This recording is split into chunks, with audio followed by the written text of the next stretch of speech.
Snake going to take a gavy got cast, the take and more get the good sugar. I got got a caution on the Hishun or constant equal. Eh, the Marno will get a good conscience. Except I ran the one out tell me. And in Shandy good talk on the mug they are sick of bootmen. I don't know they call me a boot. She's out almost too much out to outdo it. I must make a Kubuna Chima and Kum. Around one time it's in congregation, who has them comes trouble. Trouble the relation or run on Galcom. So much to Alcobuna man, Alco me man Butaman. Studio doing twine out to Araga can go to Trashun or Catrek on scale and go with me. The run had some more shoot the Bacana. Oh, she's out of man talk man Butaman. Oh, Quagaman do the message check me, but you might think as the mess will be swat stick. Now got magic like a China Udana. I'll say. And the Badiman coming in the say, can you Cuba? Cuba meaning the chair would goose. Come on, that goose.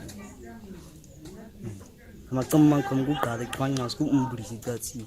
When shake the same toxi giddy. Dying crashung because he read that Rashun has to return. And last there do my chin cashes here. The same hologram. Ne de brang out or a go na. Oh, I call compost 3.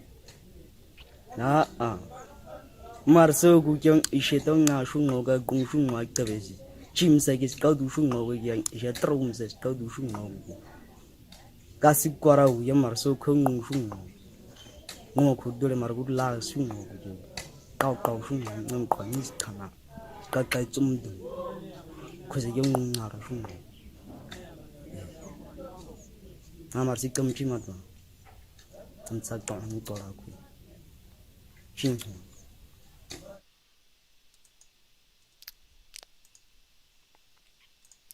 Good day everyone, this is Hamak Yingli, your Quantum Odyssey tour guide, and today is a very special day, especially for you guys Americans.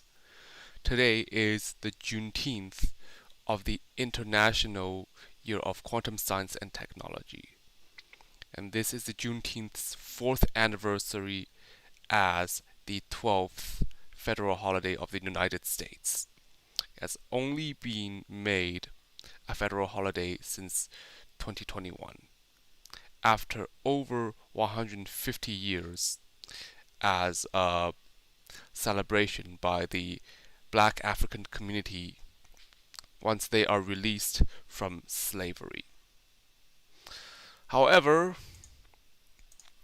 what the video I have shown to you, I have actually been interested about the diversities around the world, especially in Africa and the South Africa.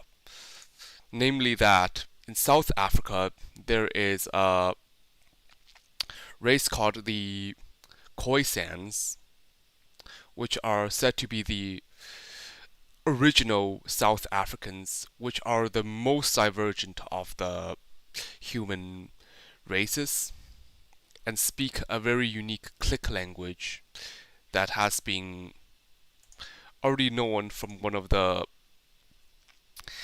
trans-Neptunian objects called Gungkomdima. So let's try this.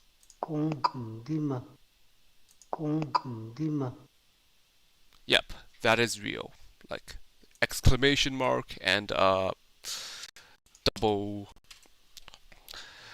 bar, which they actually consider it as a Latin letter rather than a punctuation mark. It's even encoded separately from the exclamation mark.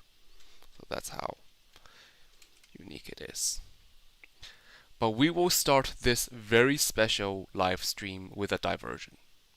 Instead of starting straight towards the game, we will start with an explanation on the nature of Juneteenth and the state of diversity in STEM, and especially that of mathematics, physics, and computer science. So one thing I have to can conclude is there is not much black or African representation of these STEM fields. It's much, much less than that of women in STEM fields. Like women in mathematics, computer science, physics, right now it's 25% of them are comprised of women regarding the Bachelor of Science holders. And then for PhD holders, that's around 21%. So nowadays, female representation is fairly decent, but it's still mostly male dominated in the ratio of 4 males per 1 female. However, if we are factoring in the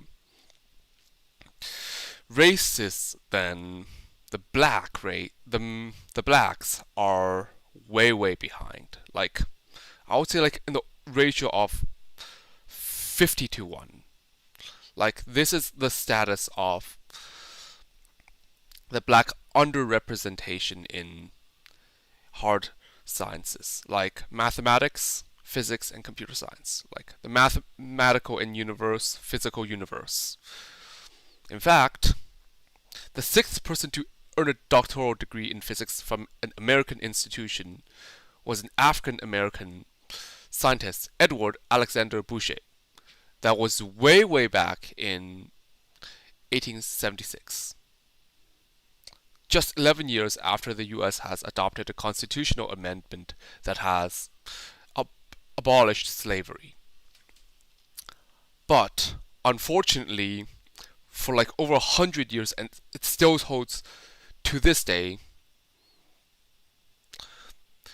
African Americans are virtually non-existent in the physics subject, especially African women. Like it's very rare right now to see like an African woman in computer science or physics.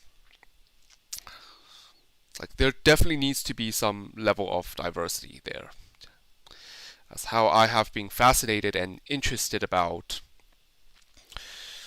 understanding indigenous cultures and the baffling diversity of humankind. That Africa, the baffling diversity of African countries, the immense variety of languages in Papua New Guinea. I have been dreaming about these for quite a while. This is why I have been starting this live stream with Krong Kom Dima, or that click language, Johon, like just to celebrate diversity. We only saw like another Black American physicist, 42 years.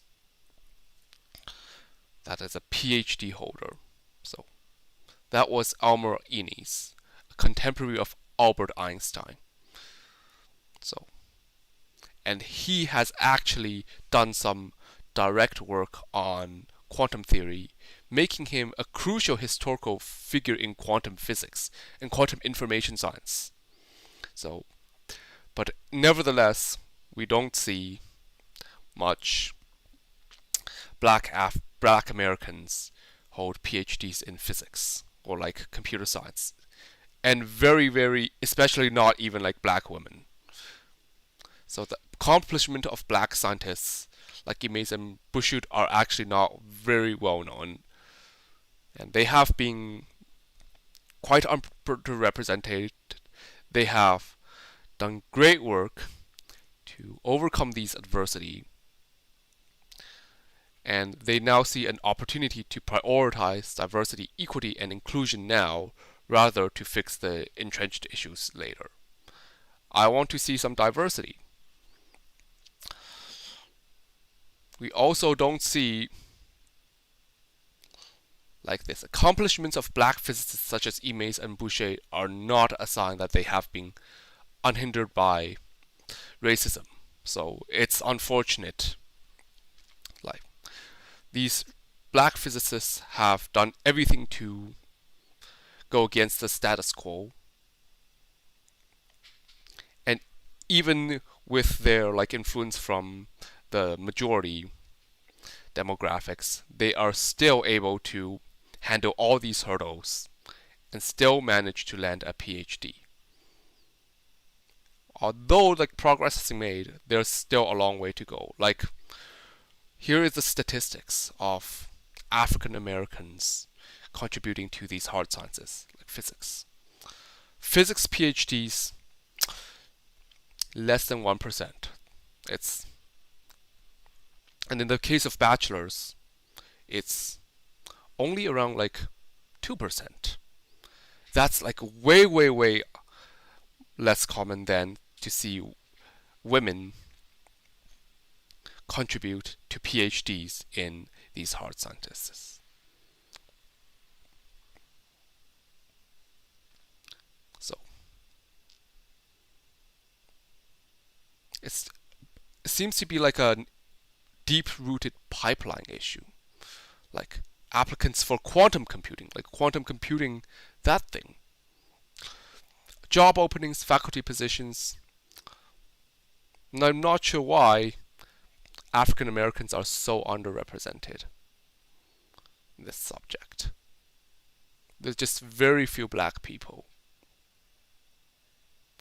But fortunately, we have been working through change, and I hope that Womanium, which focuses on women, will also focus on black women and women of other ethnicities to contribute meaningfully to hard sciences, computation, and quantum computing.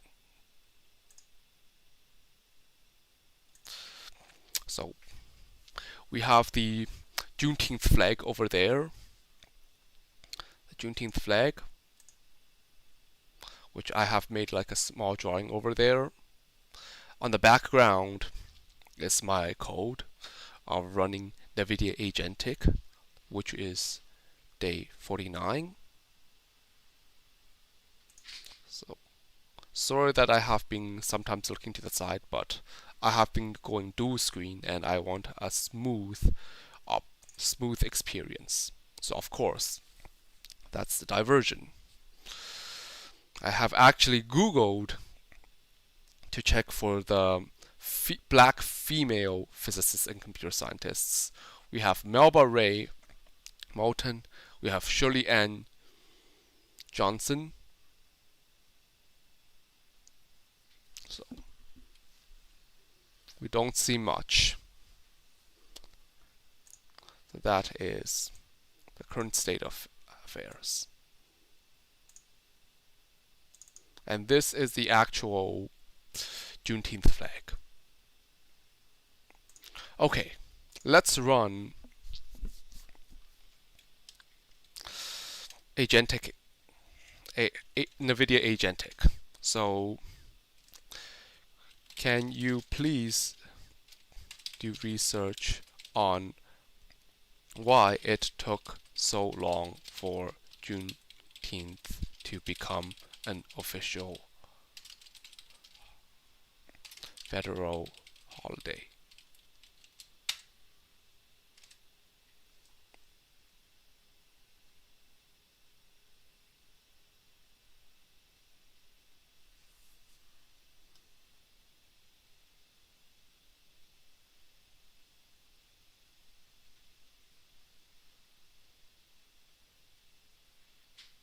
So Juneteenth is also centered heavily on Texas as well, because Texas is one of the last states to receive the news that their slaves has been officially freed.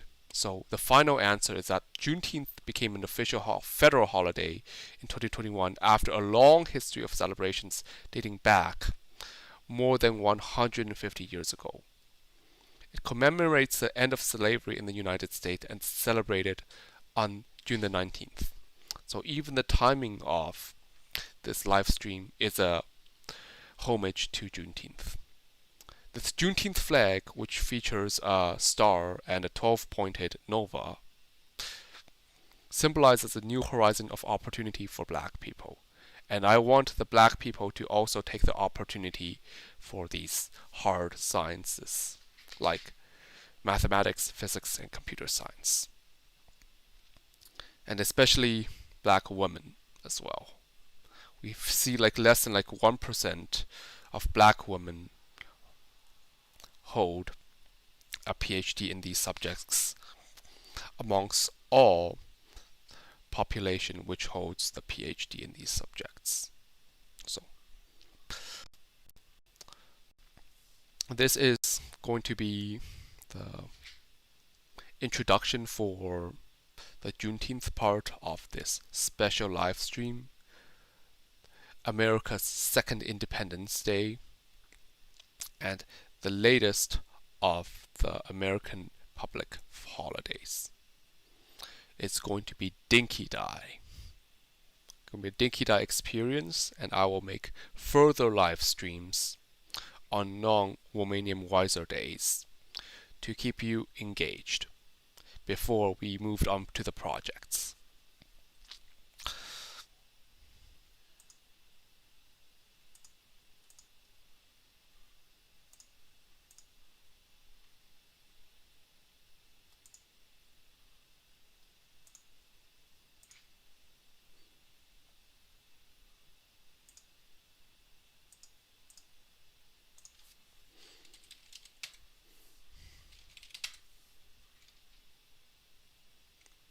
Okay,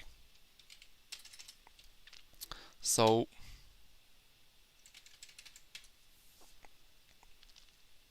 let's run some actual Blackboard stuff. So here is a summary of what we have learned so far in Quantum Odyssey and the results of finishing the main portion of the second ring, which involves understanding the T-gate basis transforms and measurement bases, including the swap gate, which is a case of the C-gate. So far we have learned is we learned the 3 poly gates, including the identity gate, which can be thought of as the 0th of the poly gates. These are the first gates you will learn. So these are the ring 1 gates. So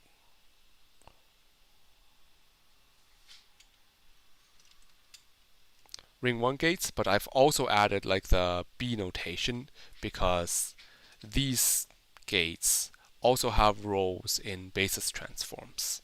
For example, the S gate can transform a measurement in the X basis to measurement in the Y basis, as how it can be demonstrated by performing S in the plus state to become the right state. Just similarly, S of the minus state becomes the left state. So S serves as the change of basis matrix from X to Y. Likewise, we have H. H works both ways because it is its own inverse. So H of 0 becomes the plus state, which are the positive eigenvectors. H of plus goes back to 0. So it's the basis matrix for both x from z and z from x. Likewise, H of the negative eigenvector is the negative eigenvector in the x basis. H of the negative eigenvector in the x basis is the negative eigenvector of the computational basis. We also got to see the Rx, Ry, and Rz gate. The Rz is a generalization of the P gate, which you have saw this in basis transform. And it has been confused with the S gate as well. So basis transform, write this in red.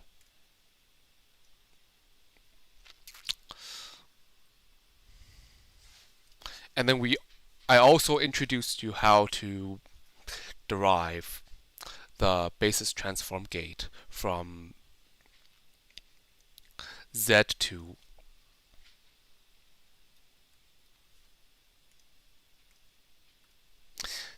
Y. So sorry, I made a typo over there. So SH is by of Z.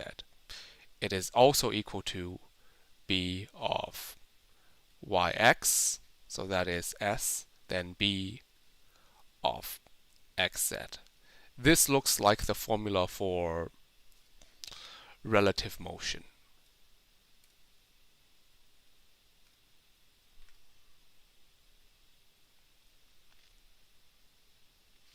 And then we perform the inverse, which you reverse the ordering and put a dagger on each of the factors. Finally, we demonstrate an application of basis transform by sandwiching a gate or an operator between two diagonalizing operators, which the first one operator, which is on the right, is in its inverse form. So if you want to apply an root x, but you do not have root x, you can simply use h to put it to the in terms of z, then apply the s gate and then put it back. Likewise, if you are working in the if you only have x basis gates and then you need to work in the z basis, then h would bring z basis back to the x basis, perform a root x, and then convert it back, and we will get back s. Likewise, we want a fourth root of x, which is an analog of the t gate. But we do not have that gate. So how do you do that?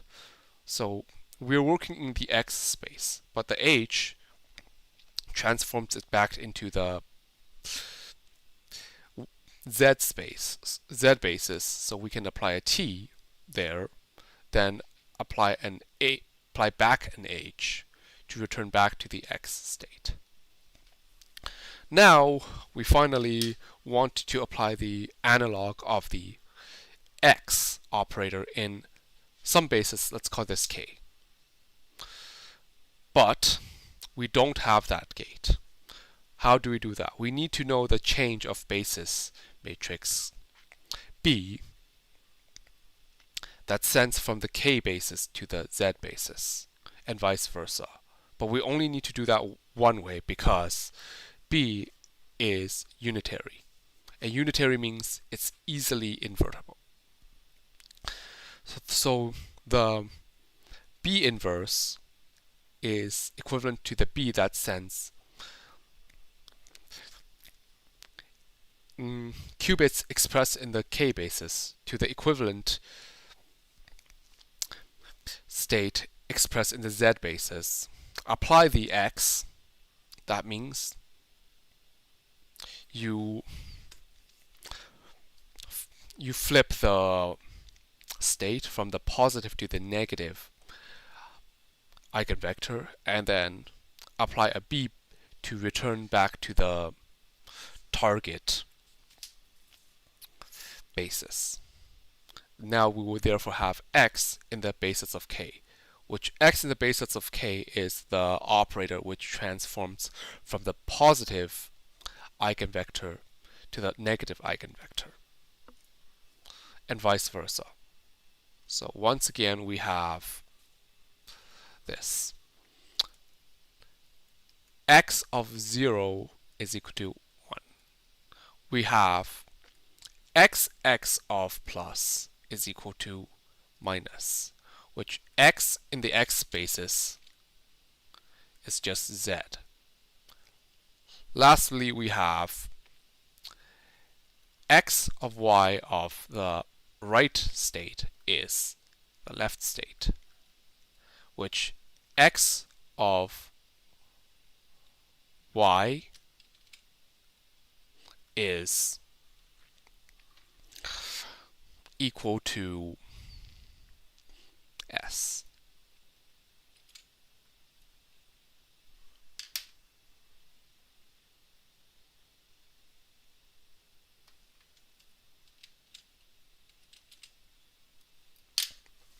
x of y is also actually equal to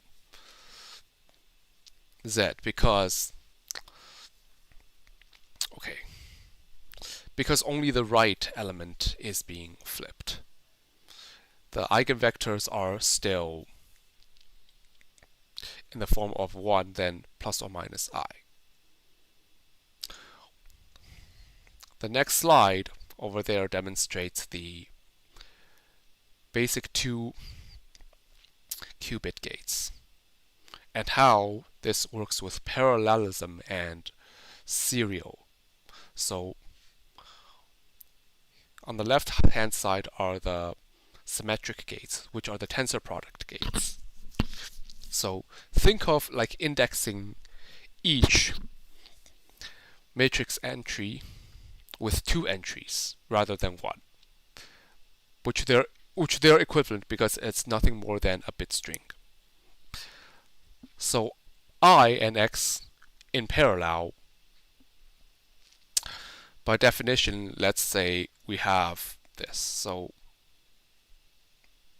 let's say A tensor B at position then ij, which I and j are, let's consider like to be a single index of some other base, is actually equal to the product of A of I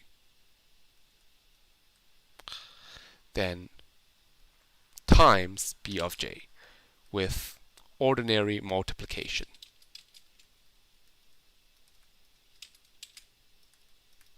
So I over x, we have this. I over x, whether it is 1 or 0 depends on this. So we have I have ones on the indices 0, 1 and 1 and 0, 1. We also have the indices on 1, 0, 1, 0. We have 0, 1 and 0, 1 and 1, 0.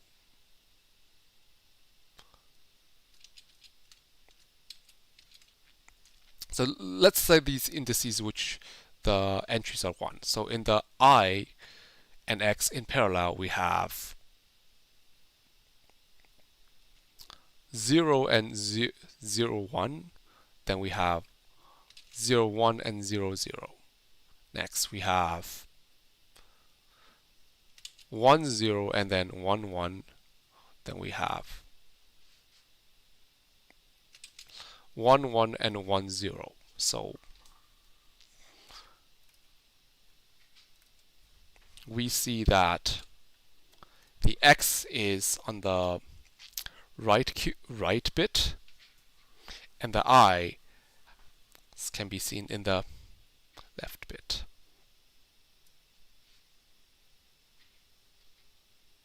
Let's try x tensor I. We have this 0, 0, then 1, 0. 0, 1 and then 1, 1.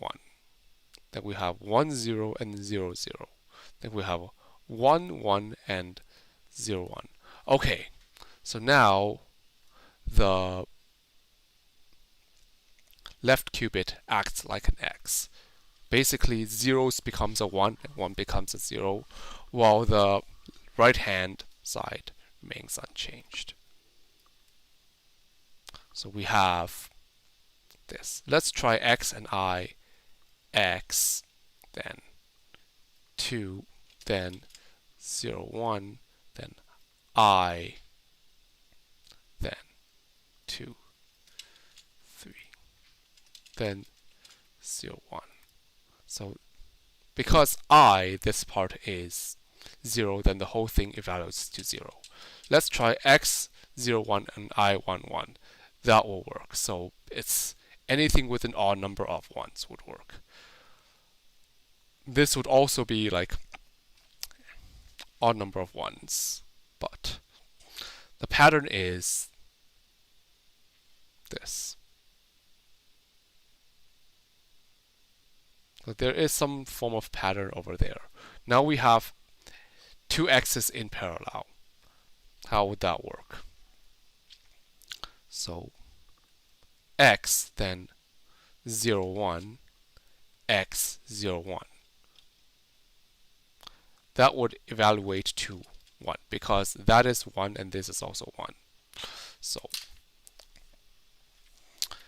that would evaluate to, this thing would be equivalent to x cross x tensor y. Then we have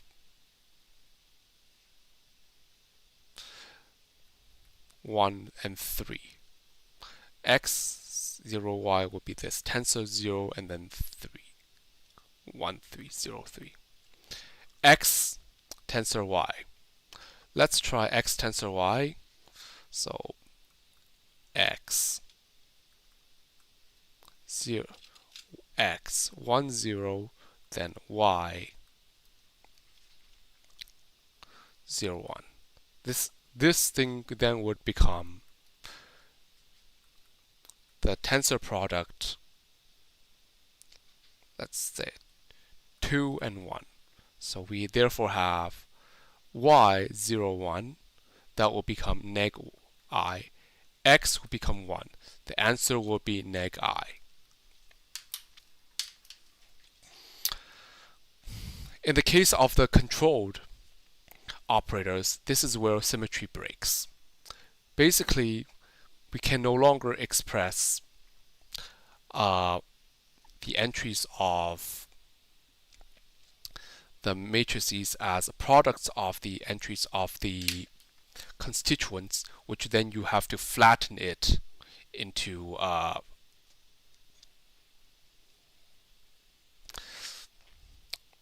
base representation. So base representation A, B, I, J, which I and J are base, then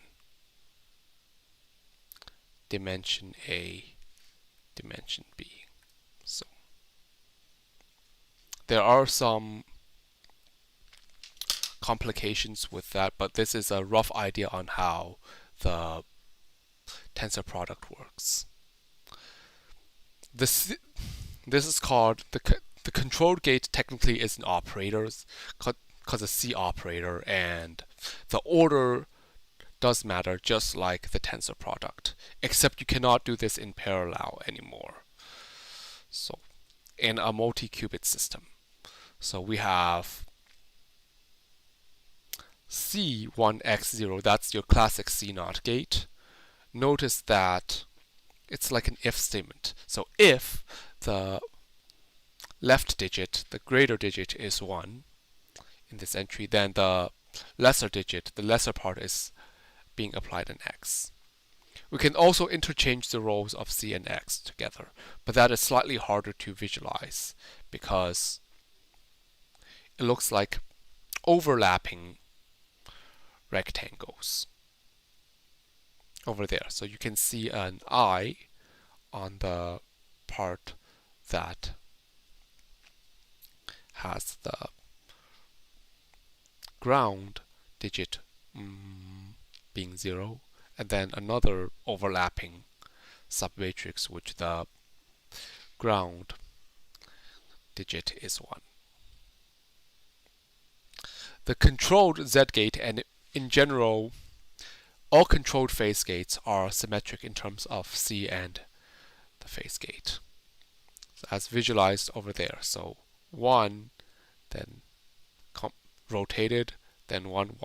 Likewise, we have 1 1 and then 1 rotated. We need a sequence of 3 swap gates, alternating swap gates, alternating CX gates to implement a swap gate. So swap gate is a particularly expensive gate, but it has the effect of interchanging the roles of the place values of indices. Basically, after a swap, the zeros index now takes the role of the first index, and the first index now takes the role of the zeros index when indexing a multi-qubit system. So in the multi-qubit systems, you can flatten the index. For example, a 2-qubit system, you can see it as a 4x4 matrix whose matrix entries are numbered from 0 to 3, or you can also visualize them as from 0, 0 to 1, 1 without flattening, as if the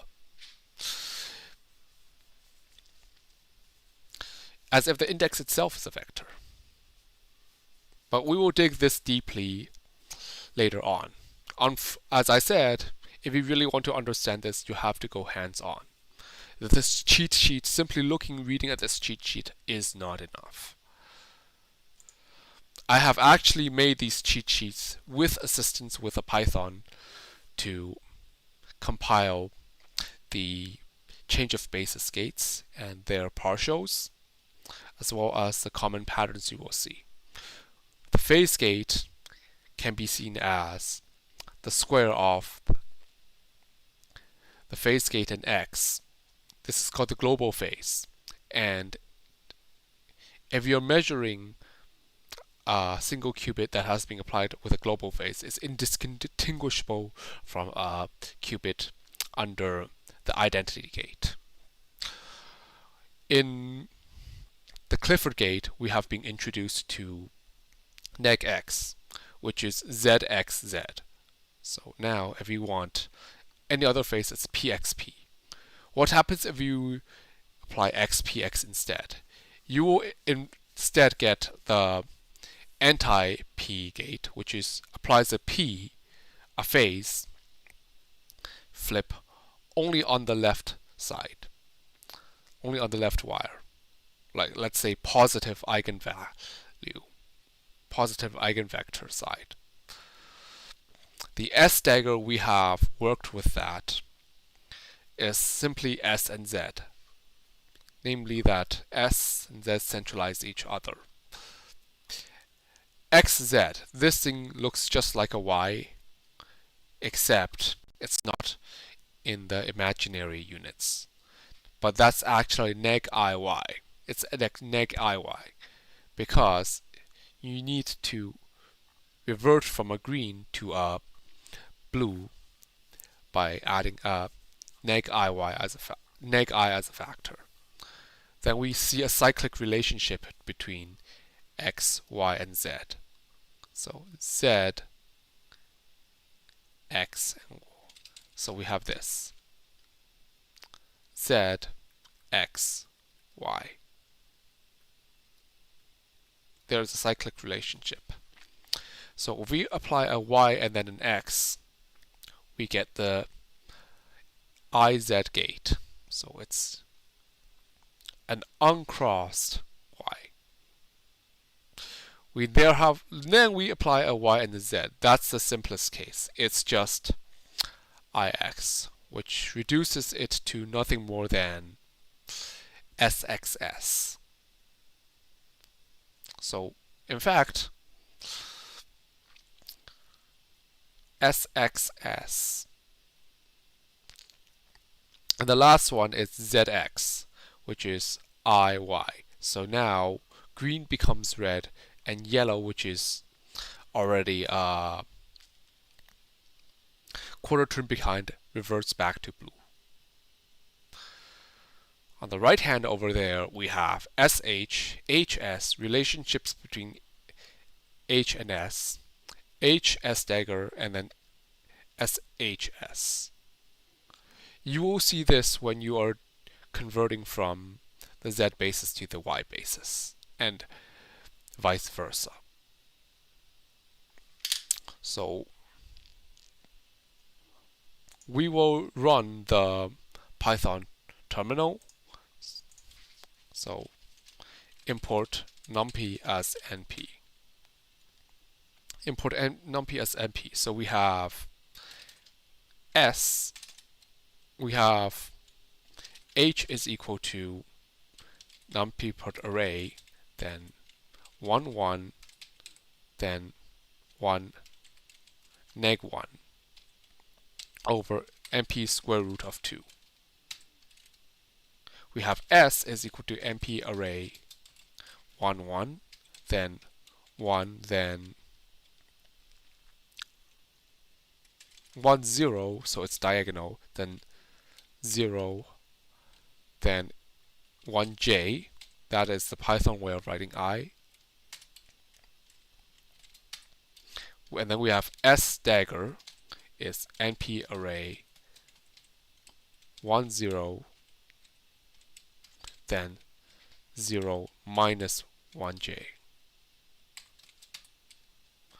We can perform matrix multiplication, so we have H times S, so H times S. We will see the matrix representation over there, so it gets a little bit cluttered, but over there we can see HS. So let's read this matrix. Read this matrix, we have, let's say, where's the 0? So real and then green, real and then yellow. Real green and real yellow. So HS is correct. We now do S times H. Now we have real, real, imag. So the left is the wires that are coming to the left are all real of the sign of 1, while those coming to the right, that means the bottom row, are all imaginary, with the cross being green and the straight being yellow. H then S dagger. H then S dagger, we have the straight being, so anything, so the first one comes from this, so H and SD. So blue and yellow, blue and yellow. Then we have blue and green, blue and green. Finally, we do this: S, then H, then S. SHS. Now the diagonal terms are positive, yet the cross terms are positive imaginary.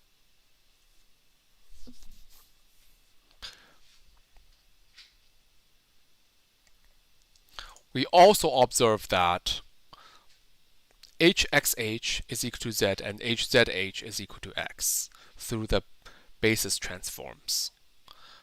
We have HYH is equal to negative Y, which negative Y is really equivalent to the conjugate of Y. It gets slightly more difficult with converting the X to the Y's, but this is where the basis gets into play. So X is NP array, then 0, 1, then 1, 0. So this is X. Let's perform an S, then X, then S dagger. Now we have the Y gate. Likewise, we do this. So Y is equal to S times X times S dagger. So S dagger times Y times X times S. Now we return back the X gate. What happens if we switch the roles of X and X dagger? Okay, now we have neg Y.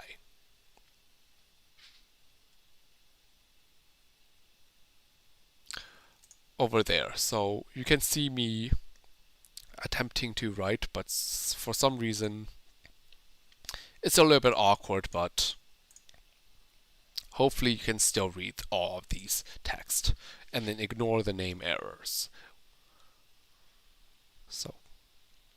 how to make a y if you do not have a y. So let's pretend we're working in the y basis. So S dagger sends the y basis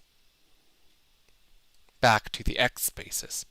Apply the x, which is the eigen operator, then apply an S to send the system back to the y basis.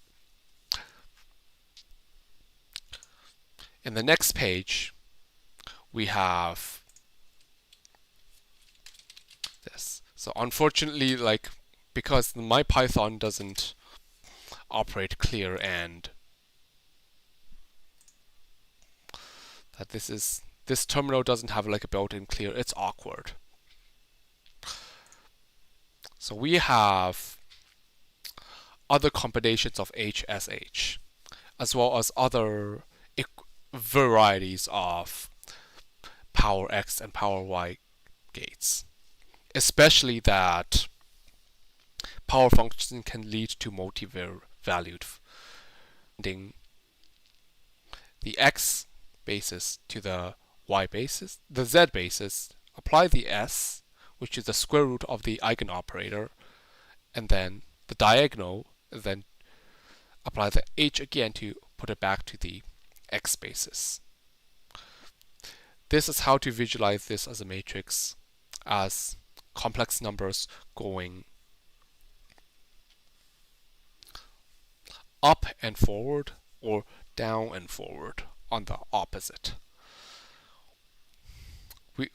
I'll also introduce you to explicitly the root y, which is of the form, let's say,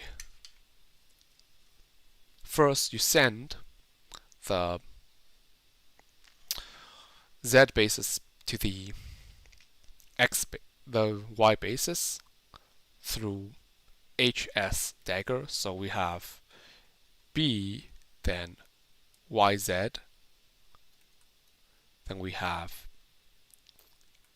S. Okay, B, Z from Y, so pretend everything is the Y. S, which is the root of the eigenoperator, the diagonal matrix that has the eigenvalues, encodes the eigenvalues, and then B, then YZ. The overall result is that looks like a rotation matrix, but it's not. It's that only the right upper entry is the odd one out, which is opposite in sign to the other three.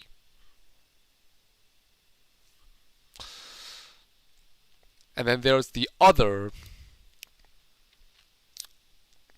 root X and the root Y gate, which we are aware of from the role of S dagger.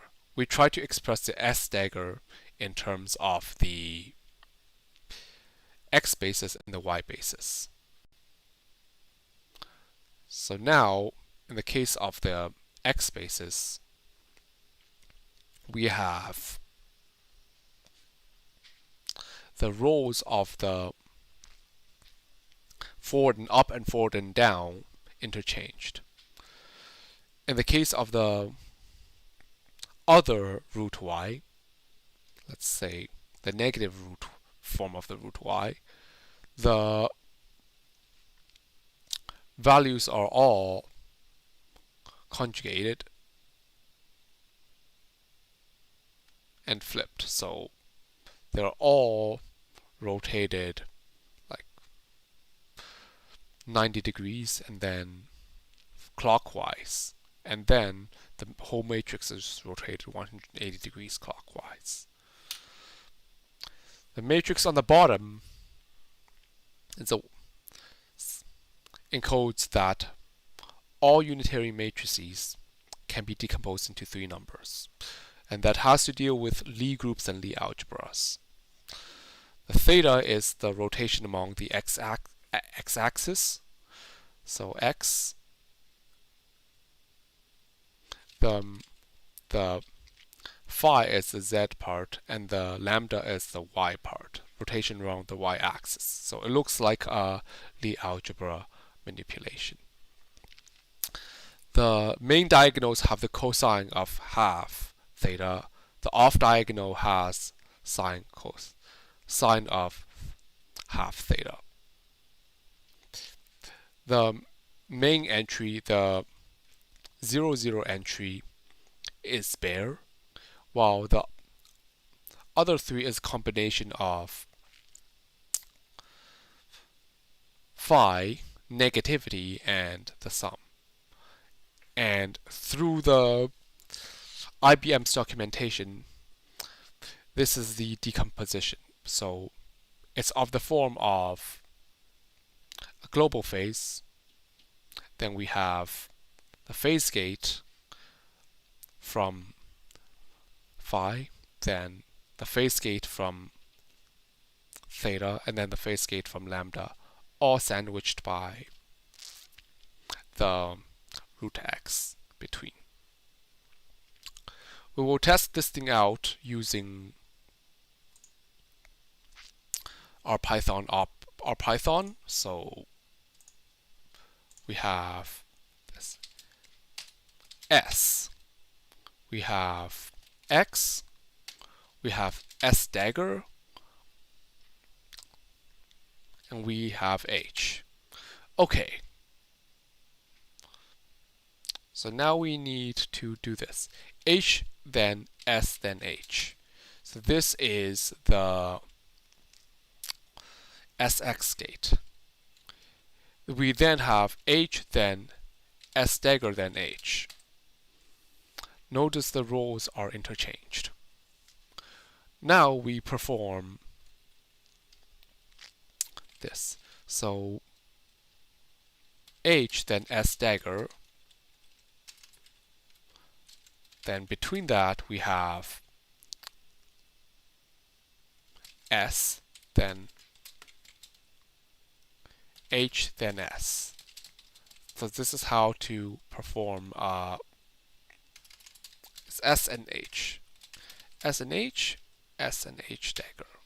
Now the top right corner is the odd one out, which is just the negative going backwards and down. And now let's try the other one, which now we have forwards and down and then backwards and up on the other corner. We will save all of these. So SX is equal to HSH. SX and SX. We have, as expected, X. So we have XXD. X dx is H, then SD, then H. SDX against SDX. The result is still the X gate. Let's try SDX and XX. Okay. Now we have the I gate, because that proves that these two, when multiplied together, gives the identity. Now let's try the case for the y's. So sy is equal to this. Sy times sy. Okay, we have neg I and then we have plus I. These two are cancelled out. SDY, so we have the SD being sandwiched. SDY over SDY. So plus, minus, nil, nil.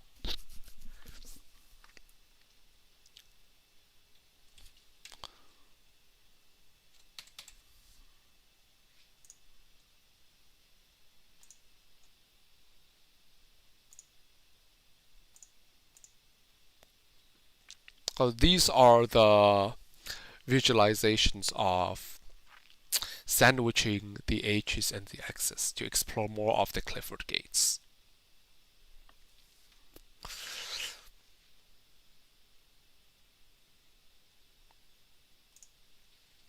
And of course, how do you handle the S daggers?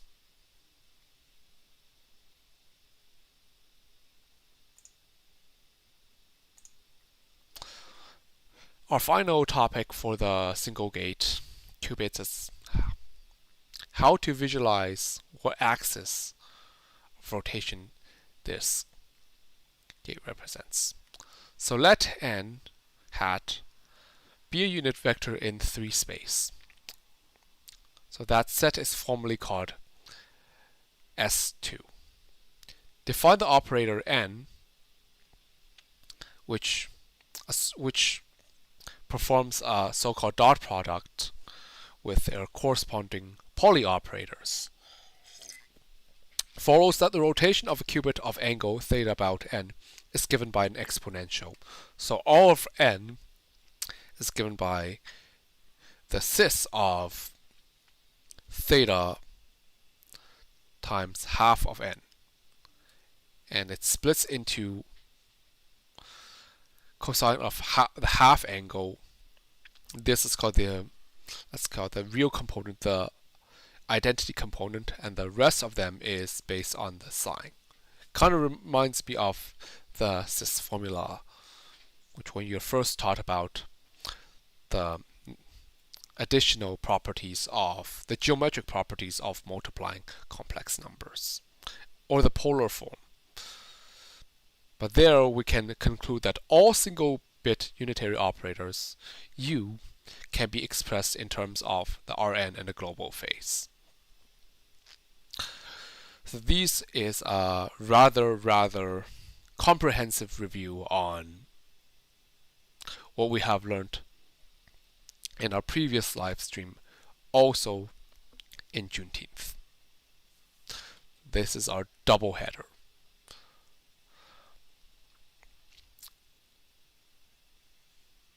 So we will start up the game now. So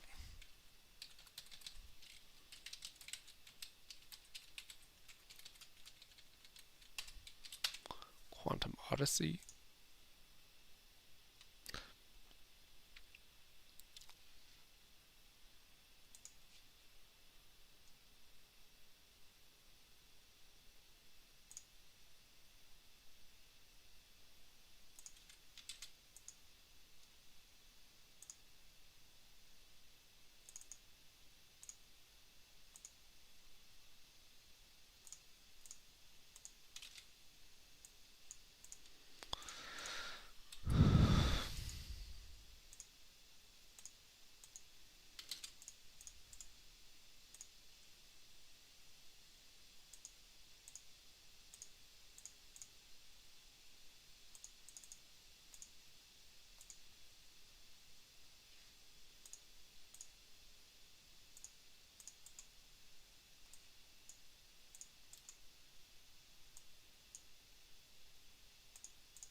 Okay, so we will start with the superposition of all things.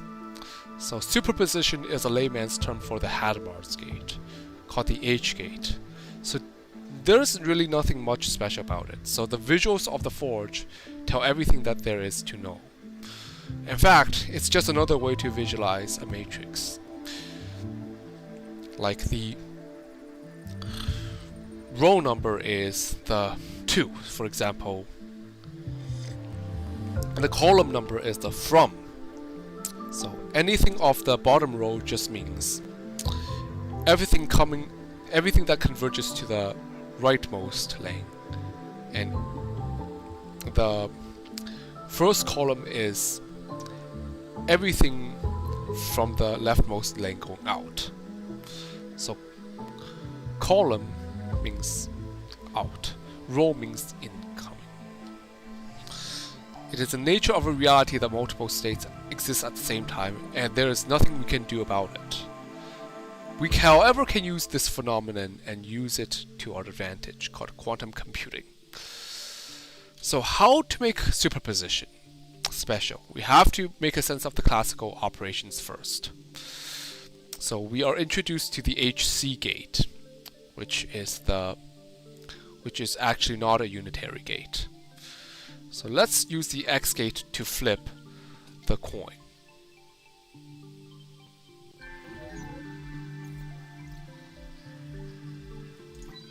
Now let's say this coin is during flipping, or like you have unset the coin to prepare it for flipping. Now what is the state of the coin? Regardless of if the previous result is 1 or 0, we assume that the state would be a superposition. So this is the HC gate. This is the mathematics behind the HC gate. The outgoing entries, the column are all equal. The incoming entries, the rows are all equal.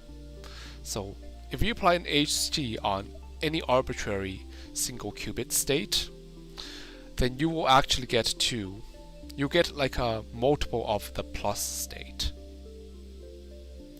But the HC is not unitary, so it can be used to create an omni construction and omni destruction. So here's a definition of a probabilistic matrix. So a left stochastic matrix M is a matrix whose entries are unsigned and the sum of its values in a given column are identically unity.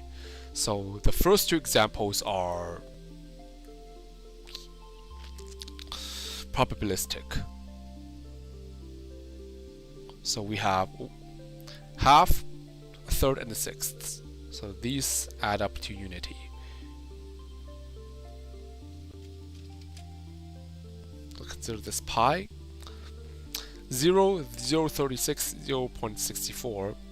That is from your Pythagorean theorem.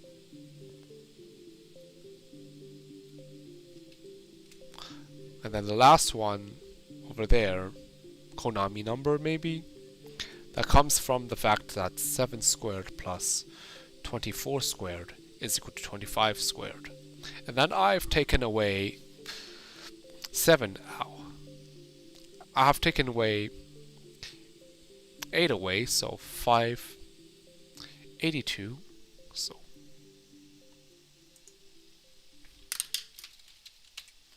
576. 576. That's actually a 3, so the handwriting is just awful.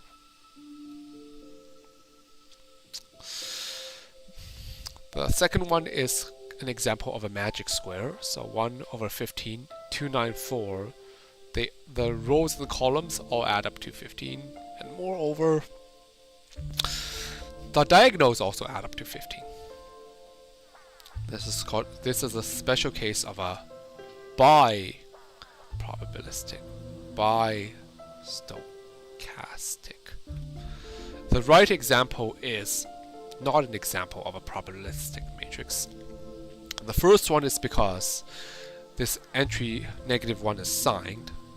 The other one is over unity. It's 1 and 5/6. The last one, although it sums up to unity, the I and the negative I are imaginary, so they cannot be used in P. In fact, I and X gates are also probabilistic, although they're also quantum gates. The P and the Y gates are not. The analog to the probabilistic matrix is the Born's rule, which we will learn in another session. Once we get deep into the theory of quantum mechanics itself. So this is the example of the coin flip. So here's a toy model. Let's say we have a fair coin. So the expectation value function is the probability function, you can say. So E will be a half all the way. And then you will see that the square of HC is E. X, let's say, is 1,000 shots. So we flip 1,000 coins either in parallel or in series. It's independent. Their expectation will be 500 of them should be landed in heads, so index 0. And the other 500 will be tails. We flip this again, we still get the same result. This is not the case for the H gate. Okay, now we will do some live demo again. So we will perform this. So magic square is MP array, then 276, then 951, then 438 over 15.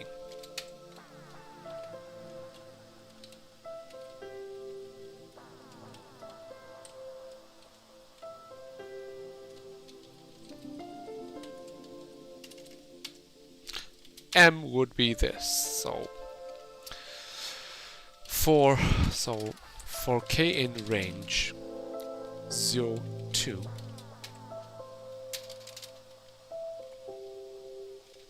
so let's say this.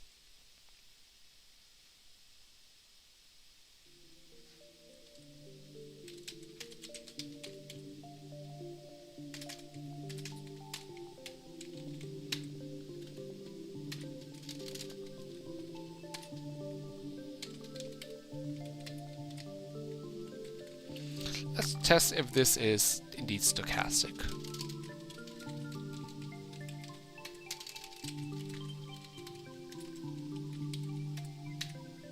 So this is an example of a stochastic.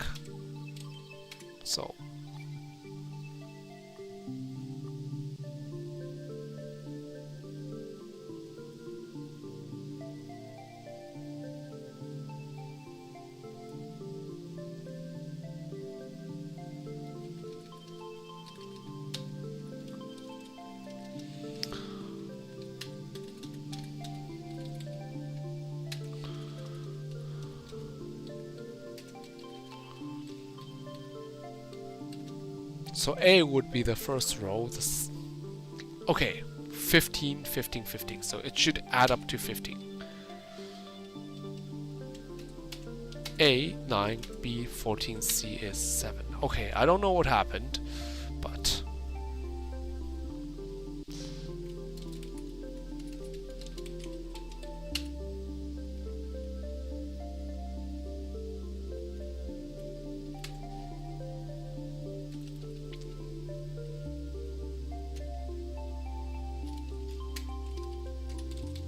oh! So this must be like I forgot to do the last one, so it's exclusive.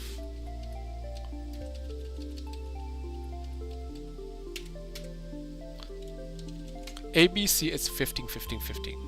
So for k in range 0, 3, A plus minus, let's do it by column, B plus minus mk1, C plus minus mk2, ABC 30, 30, 30. For k in range 0, 3, A plus minus m of kk, B plus minus m of k, then 2 minus k, AB, so 45, 45. This is a magic square. So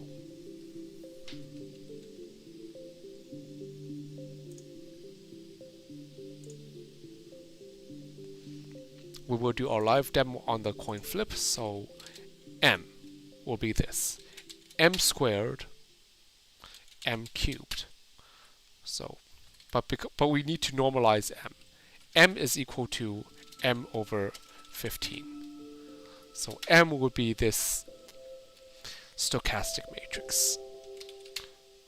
So ABC is equal to 0, 0, 0 for k in range, 0, 3,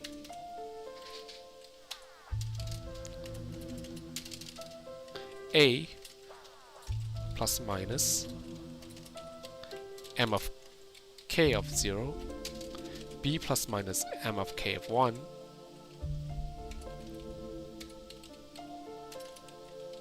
and C plus minus m of k of 2. ABC, so it's 1, 1, 1. We now repeatedly multiply this, m times m, m, m, m, m, m, m, m, m.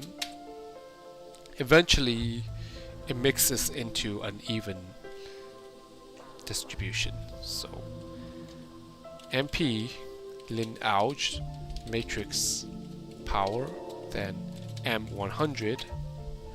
Now, it seems like everything has been equally mixed up.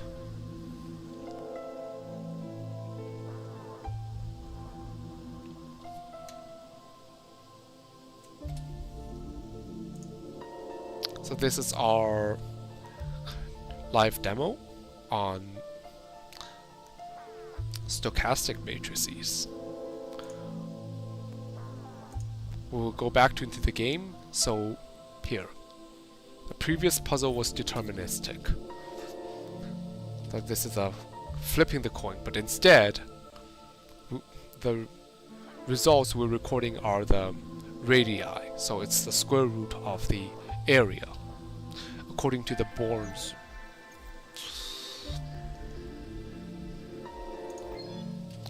Now we apply an x. So, but because we're working classical, there is no sign in probability. So that's what the probabilistic machine does. HC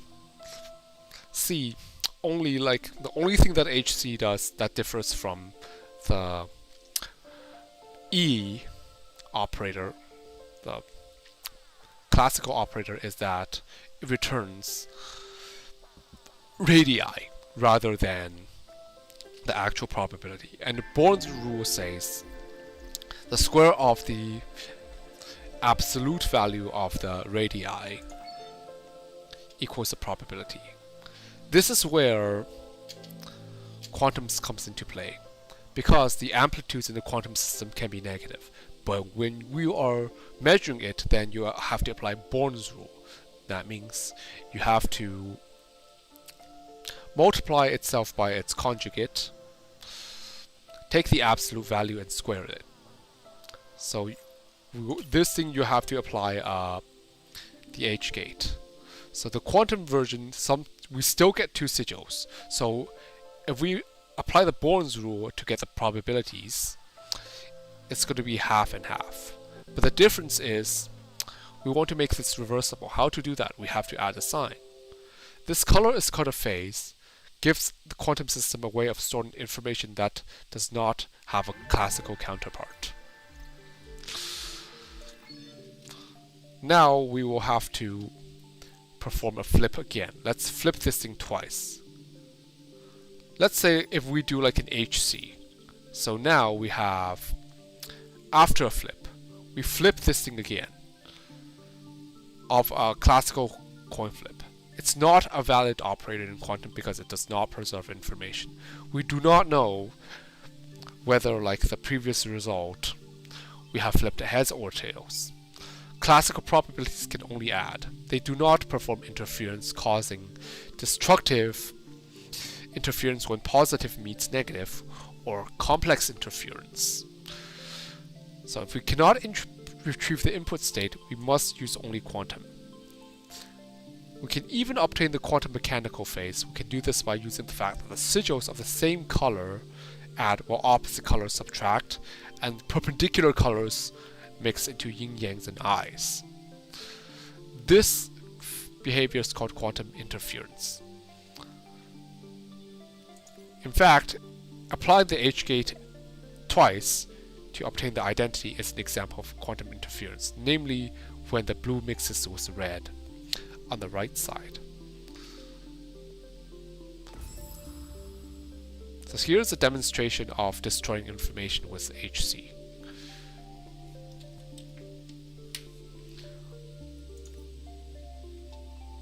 So HC. After applying HC on a 2-qubit system, the result will be a plus state, except its coefficient will be the sum of the two over root 2. But because these two are opposite, we get like a 0, 0 state. So it's the 0 vector. In other words, information is destroyed. There is an Easter egg associated with obtaining the 0 vector state.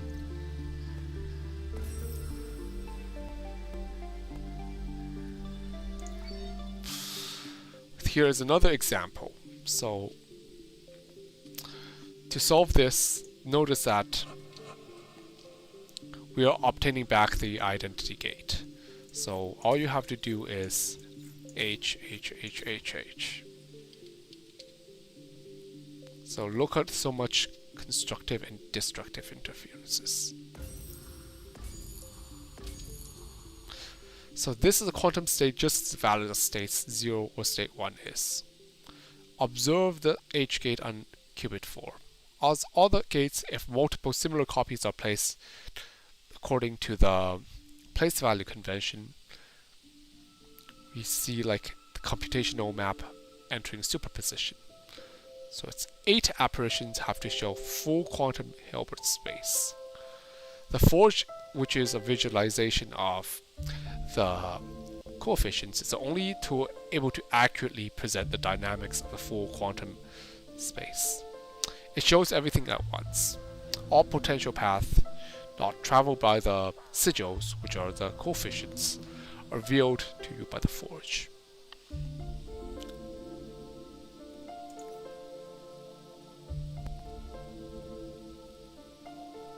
The H gate is reversible, so return the system by doubling the H gate on each in parallel. But let's try the HC. Do you think this would work? No, it's not going to work.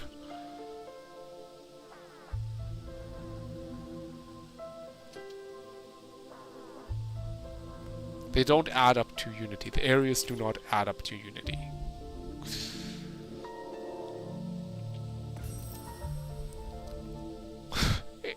Multiplies by 8. We apply HC over and over again. Oh my god. 1 root 2, then 2. So that's definitely not unitary.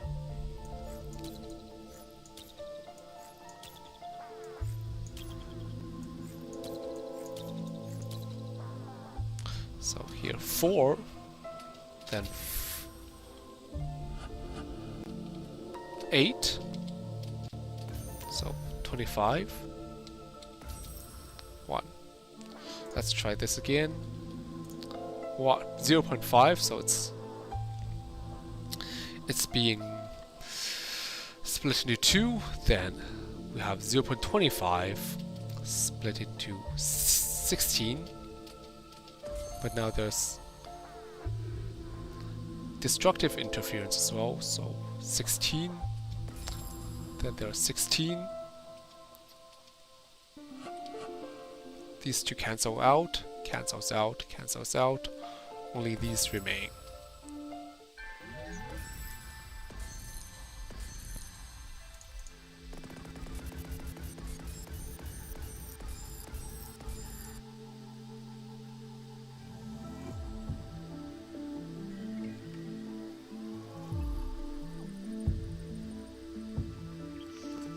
About uneven superpositions.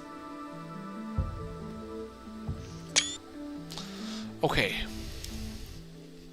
Our next module will be a homage to the Rx gate. But there is a more familiar form called the RT gate, which is like a partial, like a variant of the H gate that transitions between the I to the H and then to the X. Superpositions come in an infinite number of flavors. It does not have to be an equal superposition. So just as like a matrix, doesn't have to be an equal between the straight paths and the cross paths. If you follow the linear algebraic vector matrix multiplication rules between complex numbers you've worked with so far, you realize that any quantum state vector that has more than one non-zero element would mean a form of superposition. We will guide through uneven superposition scenarios. So this is not the H-gate, but it's something slightly different because it splits the areas in the ratio of 2 to 1. So np square root of half, np square root of 2/3, np square root of 1/3. So this will be the topic for later this live stream, but 0.81, that is the root of 2/3. 0.57, which is slightly more than half, is really the root of 1/3.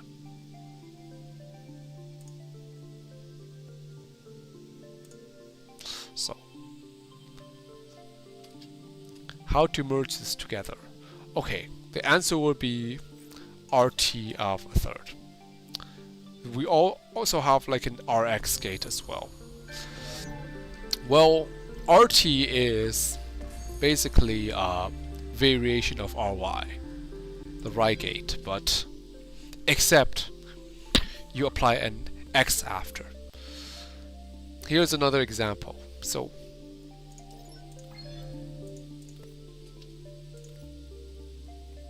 inspect the state information of this custom using the state tools. So we have sigil info, root 2/3, root 1/3, root 1/3, root 2/3, 2/3 plus 1/3. Okay, so negative 2/3, then negative 1/3. So it this custom gate also has a determinant of -1. It's a reflection actually. How non-equal values results in sigils of different sizes. Now open the third row to see how the state vector multiplication rules and the addition between sigils will reverse back to 0. So we have this.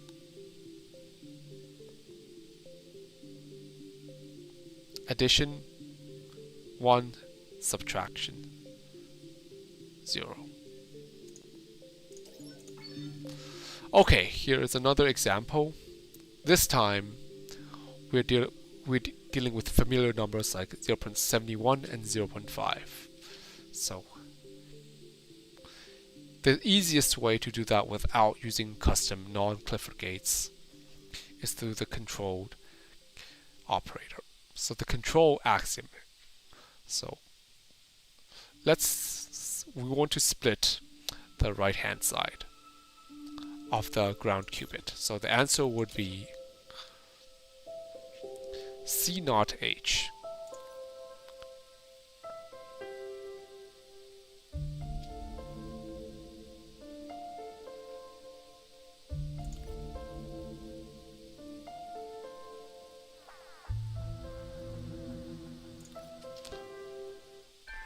So we split the qubit sigils into 3.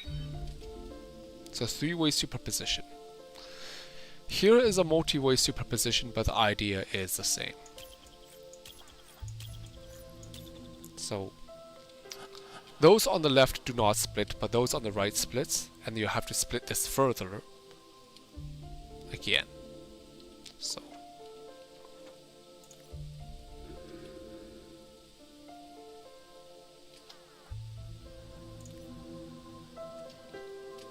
Control H.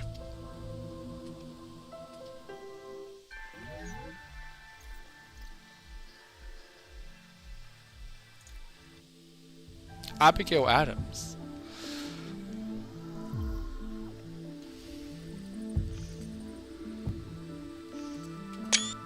So this branch is actually remarkably short. It's only 2 electrons. And it's there to like discuss about superposition and the HC gate. We will move on to the other branch, so quantum entanglement, which requires superposition. Actually, we've already done some entanglement in the branch we've just finished. So entanglement is just a layman's term for qubit with a Hadamard and a control gate in a column that applies another quantum gate to one or more other qubits. And it allows you to produce a state that cannot be expressed as a tensor product, as if the outcomes are correlated. What is spectacular is, let's say like qubits are a billion light years away. They still remain quantum entangled. So if we perform a measurement on the first one, suddenly the other one, which is far apart, you know what the value is until it gets erased by noise. For example, we have the Bell state. So this is the Bell phi plus state. And this is your first qubit. So H, then Cx.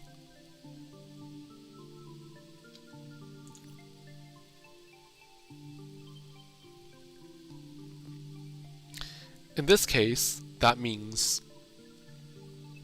if we measure the first qubit to be 0, then we automatically know the second qubit state collapses to 0, no matter how far apart.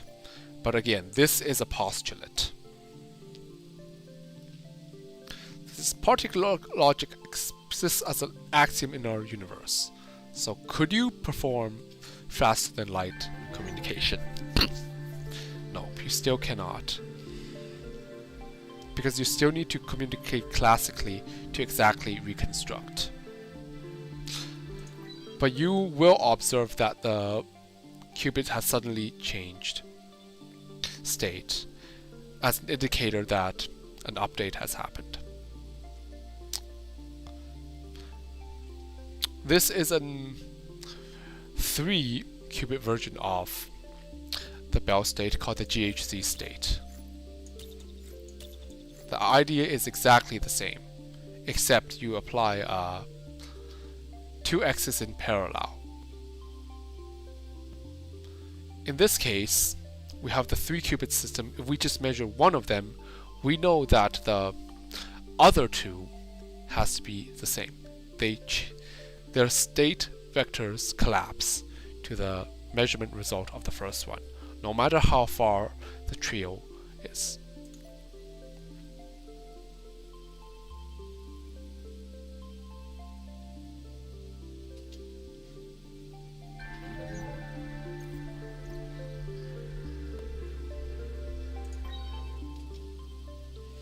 Okay.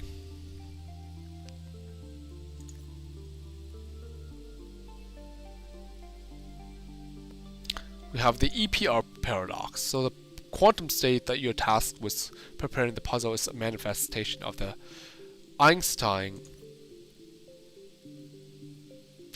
Podolsky, and Rosen paradox. So these 2 qubits, though separated by vast distances, are entangled, meaning they share a deep intrinsic connection. When you measure the state of one qubit, say let's observe it to be 0, you instantly know the other one, no matter how far away. So you can know that there's an update. But again, we could like spoil the qubit anyways.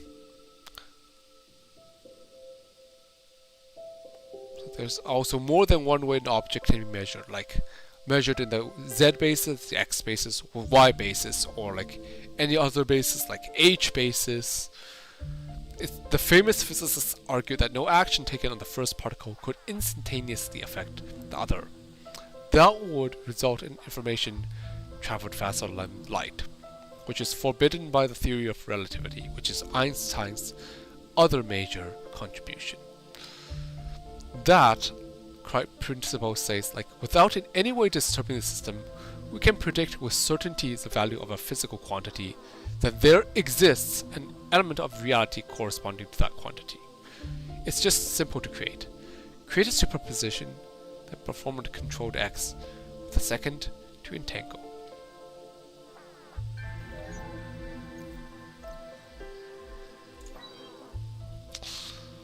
So this is the Bell state of psi plus. You can do it in just depth 2. The only thing is you have to apply an X on the target qubit as well.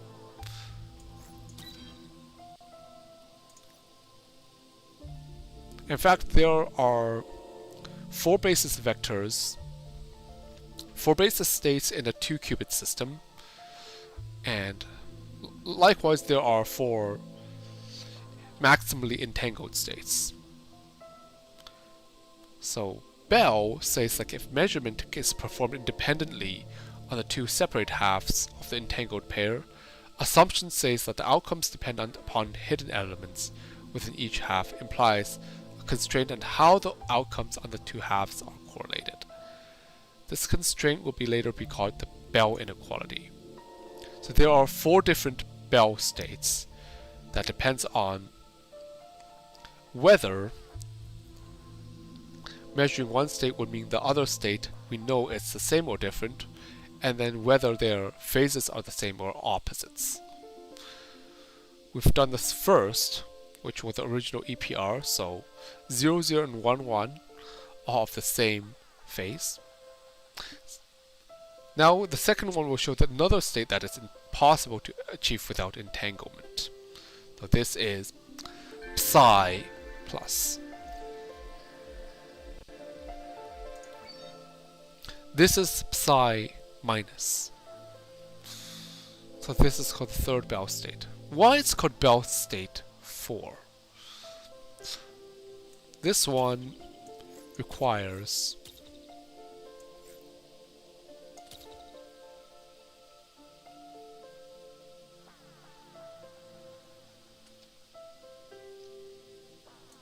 let's try an H as well.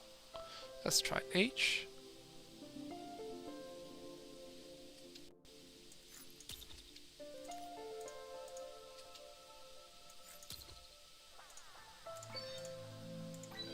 Okay, here's the thing. So we have to apply an X because we are going to work in the X basis. XH then. So X on the target to force a negativity, then H to turn it into a minus state, X to switch from same outcome to opposite outcomes, and then the CX for the entanglement. So anything of Bell state of a negative type will require an extra X before the H. This is just the GHZ state. It's nothing more than a variation of the Bell state phi plus. However, Daniel Greenberger, Michael Horn, and Anton Zellinger prepared 3 qubits in a way that proved the scientific community without doubt that there are no hidden elements of reality. This is still a 2-way entanglement. There is a 3-way entanglement called the W state, which consists of an equal part of 001, 010, and 100. That's the equivalent of a 1 hot. And I have actually not seen anywhere in the puzzles or challenges that uses this. So I highly recommend adding this to one of the puzzles. So we can only speculate why, when measuring one of the 2 or more entangled qubits, we can immediately know the state of the other. What has become clear since then is that entanglement seems to be a resource of our universe that can be harnessed to do quantum computation.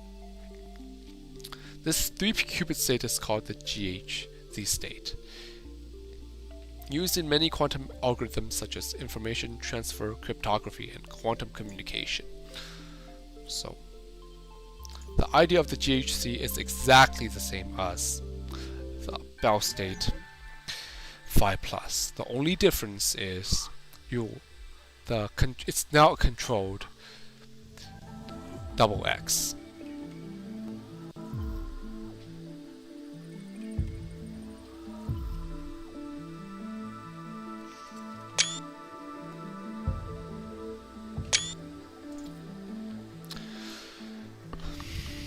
We will now perform a double controlled gate. That means apply the gate only when both of the control qubits are in the one state.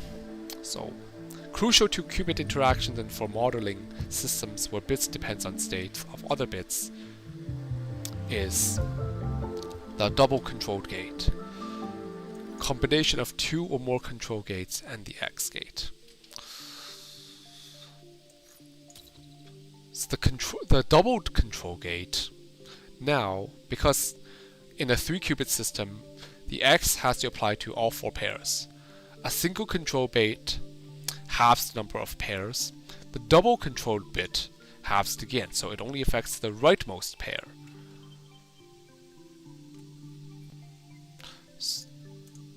Namely those which are identified by 1 and 1 on the left 2 qubits.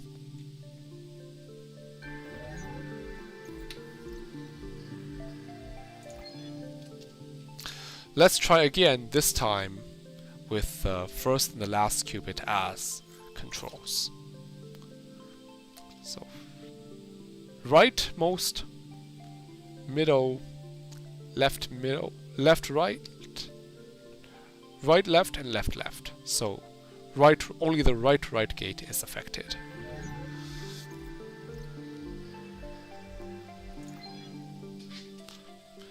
And of course, all quantum gates are reversible, so the CCX state inverse is also the same CCX gate. Now we have a triple CX gate, which allows you to perform a swap.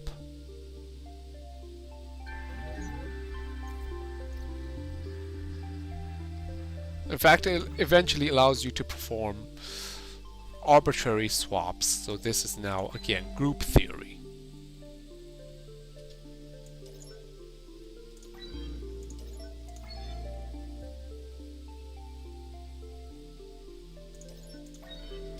Okay, now we have the H's.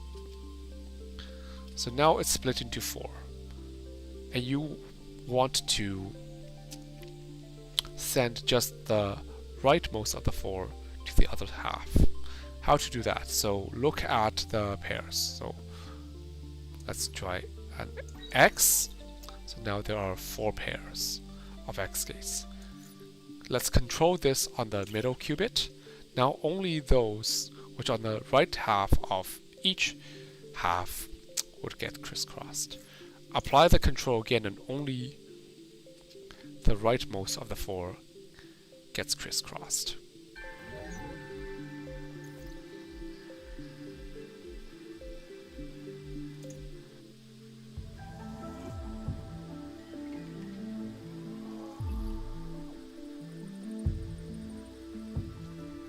Dear human, oh. So now the game will introduce you to a new sage called the Sage of Purposes. So, I'll dwell in the realm of intent, the aims we pursue through knowledge. I'm eager to guide you, starting with the parallels between Boolean logic and classical computation in terms of quantum.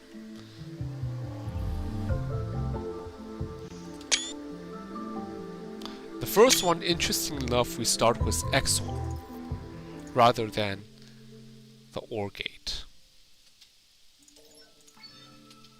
So XOR just means either or.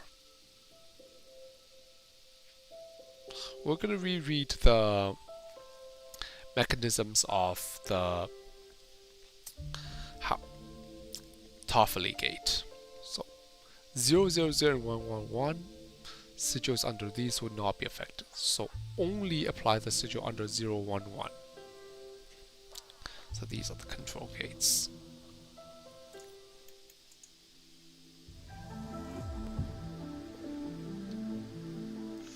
So let's do the XOR operator.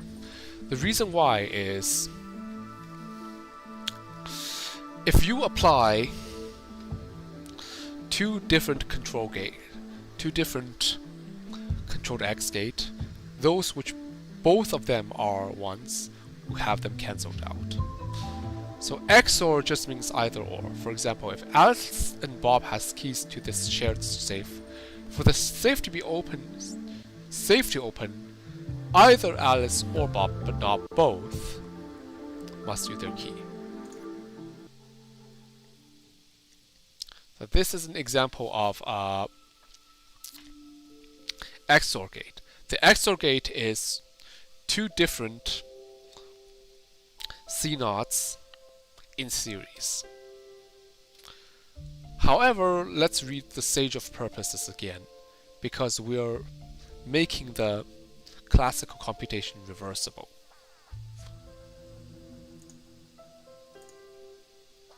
So classical from quantum. Again, all quantum gates are unitary, meaning they are easily reversible. They're easy to invert because all you have to do is conjugate transpose. Binary classical gates such as AND, or either are irreversible.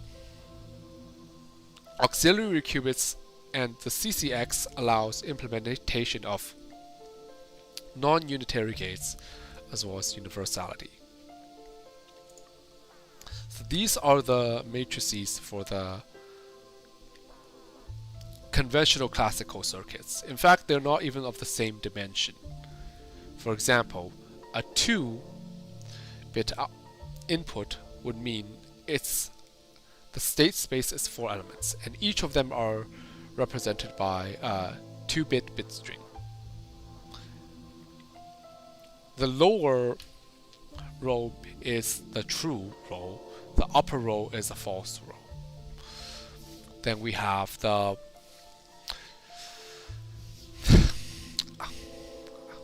input state space, which is false false, false true, true false, and true true, which can be flattened to 0 to 3, this range, as a single digit number.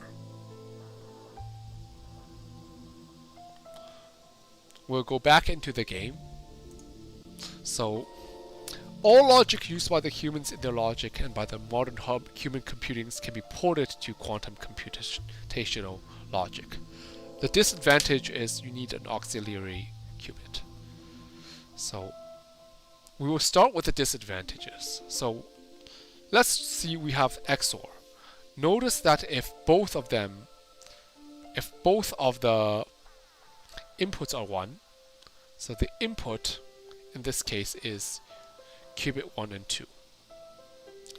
Then the X is, but if only one of them inputs are true, then the X gate is being applied.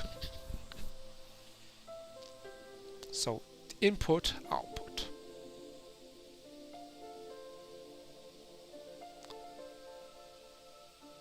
But now we need 3 input gate qubits and 3 output qubits. Think about it. Do you see a problem? Actually, we can just encode this with 3 qubits, because quantum computation is entirely reversible. Classical, it's also a 3-part, 2 inputs and an output. Knowing the output, you can always be able to derive what is the input this time. The law is broken if the output is a single bit and 2 bits go in. How are we able to know which one of the input bits was 1 or 0? We just lost information. This is what's problematic with Boolean logic. By definition, if you have constructed your logic, humans always act on incomplete information. So no matter why, quantum computation is counterintuitive. There are 8 possible combinations, and you can implement quantum computing, classical computing using quantum computing. So you're not here to simply memorize patterns and algorithms. Humans have the potential to transcend Boolean logic and master the ultimate universal logic that keeps all information within it, quantum intuition. Humans call them linear algebra and complex numbers. It just describes the nature of realities, and everything between it describes relationships. You need to reason how intuitive about this. So this is the forge. So pairs of lanes. If exactly one of the inputs are true, then the last qubit is switched, namely bit flipped. Otherwise, do nothing to the last qubit. The second disadvantage is that porting the Boolean XOR operator is that 2 rows of computation are required to define it. Or your transistors can exist this in 1 steps. In the quantum analog, you need to have 2 in series. The sage of axioms did well to explain the controlled X operator to you before. So let's learn what you have done in the forge. The logical expression for row 2 is if qubit 1 is in the 1 state, then qubit 3 would have to switch state. The logical expression for row 3 is if qubit 2 is in the 1 state, then qubit 3 would also be in the 1 state. If qubit 2's statement is true, then the answer is true, so qubit 3 could also be an answer. We have to start the answer with a false. So only half of the inputs will be used as inputs. The entirety of the output will be used there. If both qubit 1 and qubit 2 are in the 1 state, qubit 3 is reversed back to the 0 state. If both statements are true, then the answer is false. So it stays false. So false, true, true, false. The fixed gate on qubit 3 of row 1 is called the identity gate. It's there to prevent you from putting any gates inside. It does nothing but to serve as a puzzle restraint. So you cannot put a gate there. The output is always reset to 0. All bits start in the 0 state. Logic for the XOR operator is if exactly one of the input states is 1, the output state gets flipped. Okay, we have this 101. That 1 means the XOR is true. So we apply an X there. So we technically start over there. But because the XOR evaluates to true, the last qubit evaluates to 1.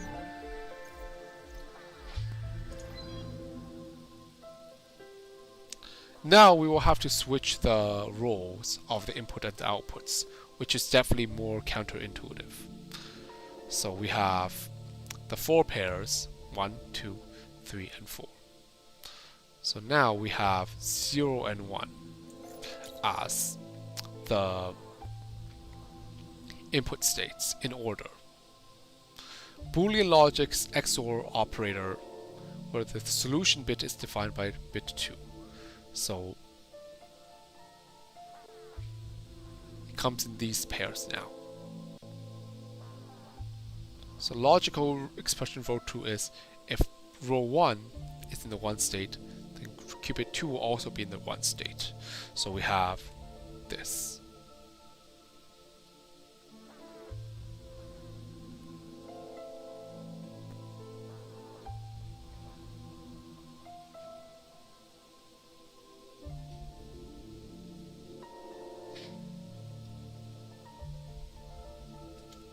And otherwise, the solution could either be 110 or 011. So that means anything that does not contradict, and that the middle bit, the answer bit, is true, and that the middle bit corresponds to the XOR of the first and the ground and the second. The ground and the second. So observe in the case of Wells, information is not lost.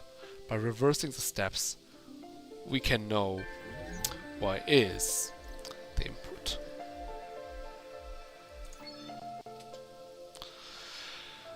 Now this time, the second qubit, or qubit 1, serves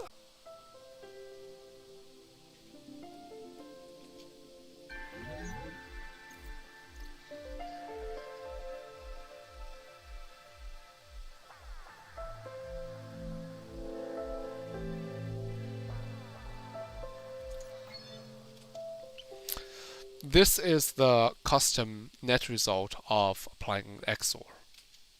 Notice that with the ground qubit as the output qubit,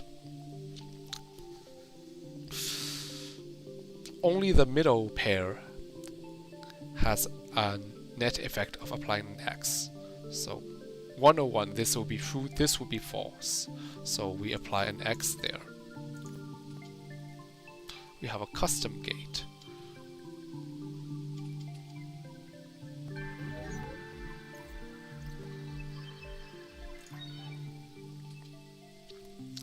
Here's another example. So let's ease our understanding. So now we have a controlled X gate, two-step. So qubit 3 is the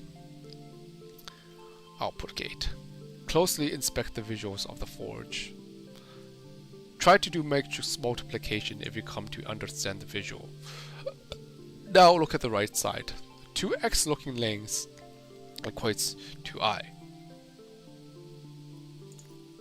So following the same logic, now collapse in your head all the X looking visuals to see the forge's Hilbert space. So they're all reversible. Notice this is equivalent to that.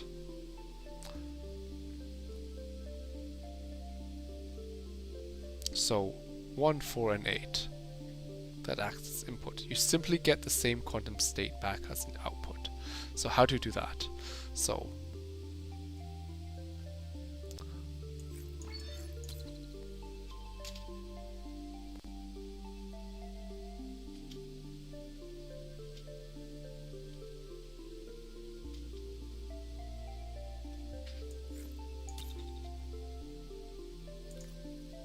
this is with the powers of the forge, so you see that quantum computers is not just counterintuitive. It just wrongly expressed the rationale for Boolean expressions. Okay, do vector multiplication calculus. You're playing powers that come more fundamental than any human language.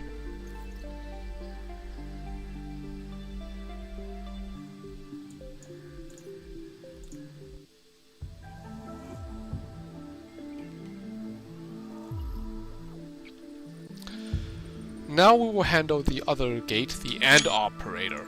This is where the Toffoli gate comes into play. So the XOR operator is when you apply two controlled X gates in series. The AND gate appears when you apply a controlled gate in parallel, called the Toffoli gate. The C is now done in parallel. So here's what the AND is. AND means both must be true. For the statement must be true in this base case, and for the inductive multi-argument, that means all of them have to be true. The AND gate can only be performed using the Toffoli this time. The Toffoli also allows you to perform a NAND gate, allowing for universal classical computation.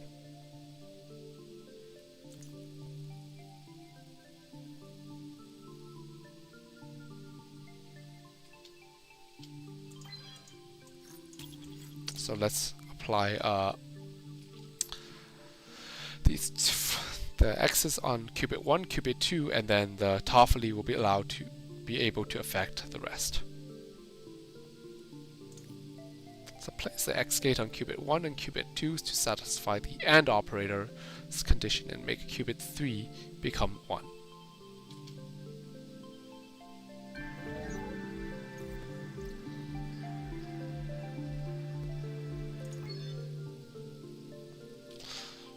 Now, this time, the roles has been switched to the controls will be qubit 1 and qubit 3, so let's apply X there. So 4 pairs, but only the rightmost is applied. Classical computation, solo voice. Quantum computation, a symphony, orchestra. Control gates do act as checks on their respective qubits, so do nothing if at least one of them is 0, but do something if all of them are 1s. So Toffoli is the implementation of the AND in quantum computing.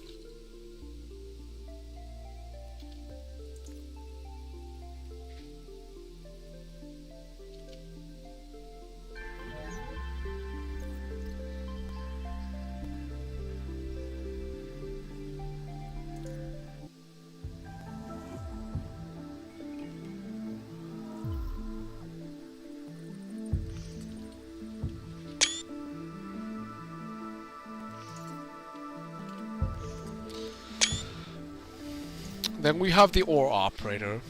The controversial word OR, does it mean the inclusive version or the exclusive version? Are you allowed to choose both, or can only choose one? There is a term called AND OR with a slash. The OR gate is introduced last in quantum computing because it has to be constructed through a combination of an XOR and an AND in series. So OR is like a lock mechanism of a safe. So if Alice or Bob have the keys, then the safe can be unlocked.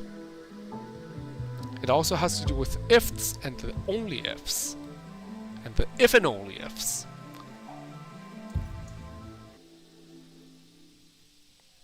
So the OR gate requires 3 layers. But it's nothing more than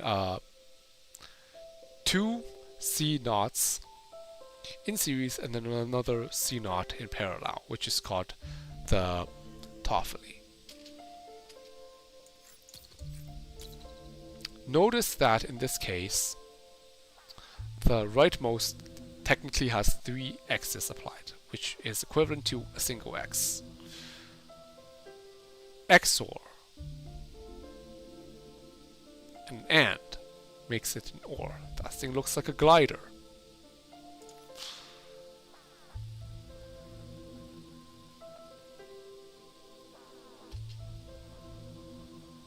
So 3 X's.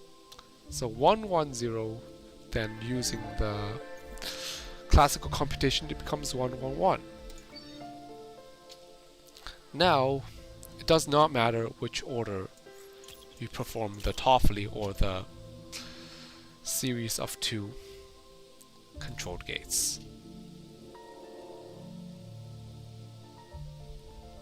Quantum intuition comes into play. This is because all qubits remain independent all the way through. Inputs are given as slots 1 and 4.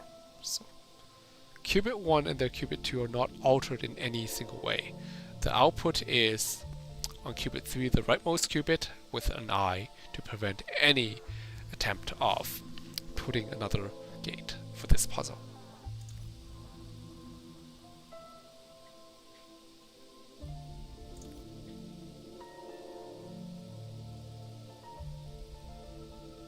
So the net result is 3 crisscrosses.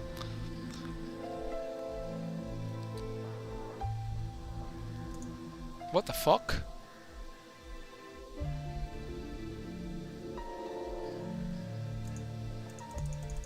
So unknown fucking error. What the fuck?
XX triple X in series, so it's just a single X. So this is a result. Oh, that's the 0 gate. Okay, so an ethereal whispers from the sage of purpose. So after completing the 3 classical computation electrons, you will see like a quantum computer that stretches across galaxies, and now you have a NAND operator. So the NAND operator we already know is using NAND flash, and it just means at least one is false, like not all. But we don't use NAND in everyday language, but we do use NOR though. The NOR is just an AND, and then you apply a parallel X. So OR operator, let's fix the glitch. So 0, 0, 0 and 1, 1, 1. So this is what OR means. Now we have a master 2, so it seems like means the master gate is on slot 2. So it seems like qubit 2 and qubit 3 are the inputs, and qubit 1 is output. I don't think so. It's just 3 qubit gate. Okay, now we have the NAND operator. So the NAND, we do not use NAND in everyday life. NAND is like this. Alice and Bob agrees to cancel a project only if both decides to withdraw. So if somebody does not withdraw, that means false, at least one, then we don't cancel.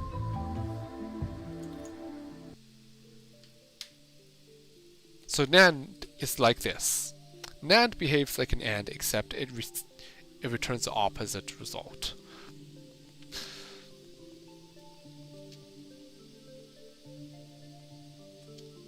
So NAND gate in classical computation is the most common single universal gate.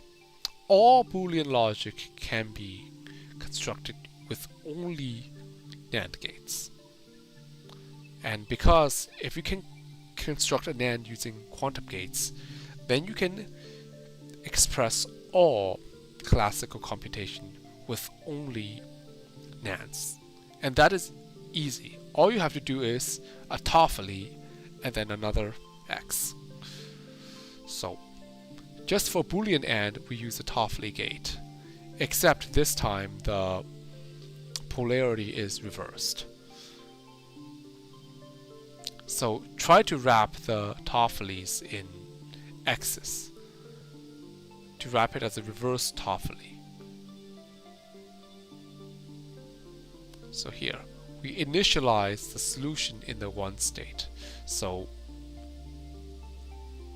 0, 0, 1, 0, 0, 1, 0, 0, 1, 0, 1, 0, 1, 0, 1, 1, 1, 1, 0, then 1. But 1, 1, that's the all, because it stays as it is. Think of again how to implement the NAND gate. So that could be like up to like 5 layers. Here we have an X that's being sandwiched by 2 X's. So let's try adding 2 X's now to form anti-Toffoli, called an anti-controlled gate. Okay, this is another NAND. So we have this 0, 0 that would switch to 1, 0, 1 would switch to 1. Now 1, 0 would switch to 1, then 1, 1 would stay as 0. So X, X.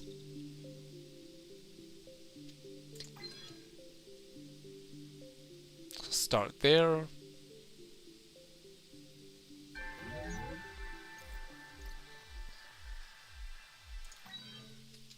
So this is the net result for NAND. It looks like the opposite of an AND, or like a shifted OR. In fact, like it's just an OR followed by an X in parallel. So we have a 1, 1, 1. So this is trivial. So we have 1, 1. So this one's just a mental image.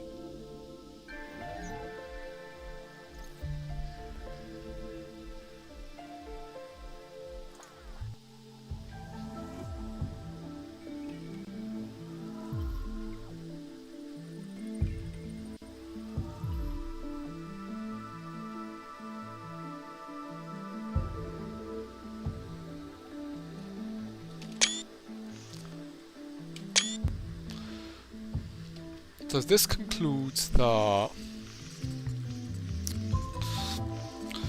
ring 2 of the other 2 branches.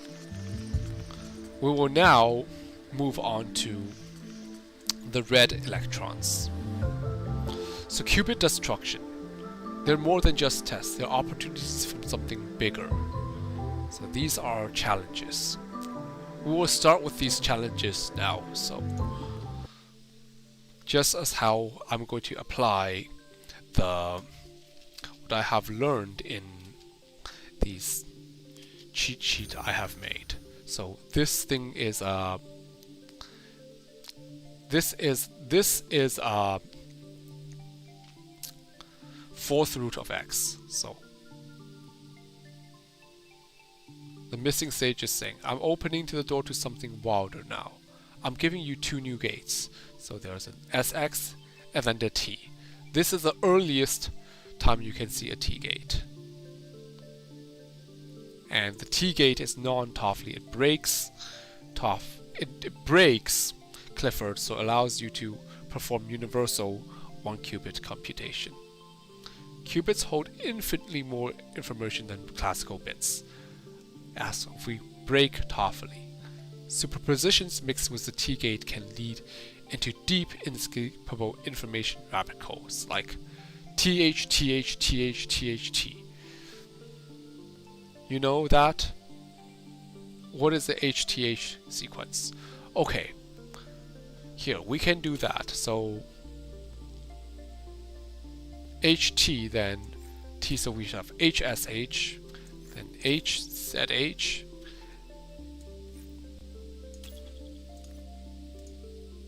and then apply a Y gate. So the T's cancel out, we have S. So 5 gates, but the actual answer has only 2. So we have this.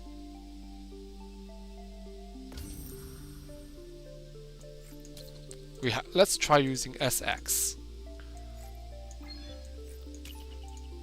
and H. Let's try H and SX. So H to negate the T. Okay, but it seems like there are some earlier players. This is nothing more than H, T, and X.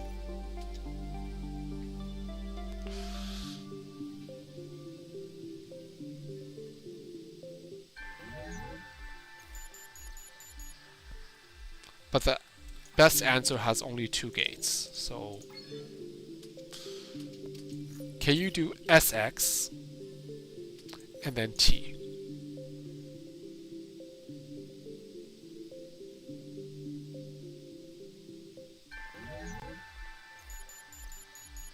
So I got some extra points there.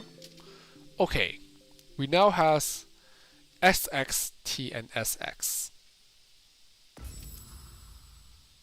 Okay, we can convert this into an X.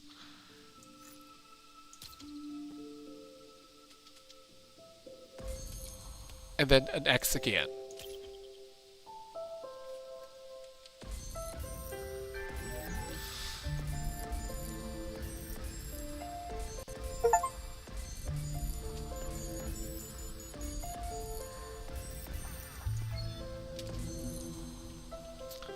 Okay, now we have an XH sequence all over again. Okay, we can skip all the T's by adding an H again all the time. So the overall result is T cubed, so it's ST. Can you see in this imaginary power? So this is nothing more than the HT, HT, HT.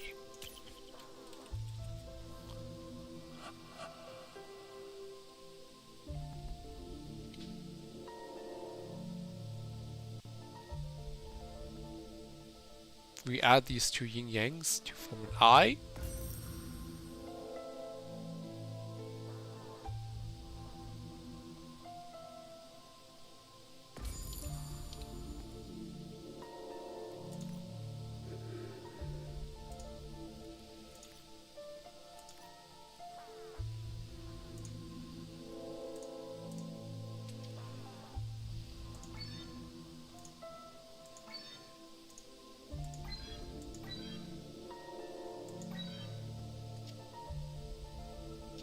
Okay, here we can now apply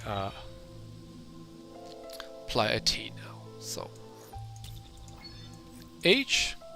So now we can use Z, S, T.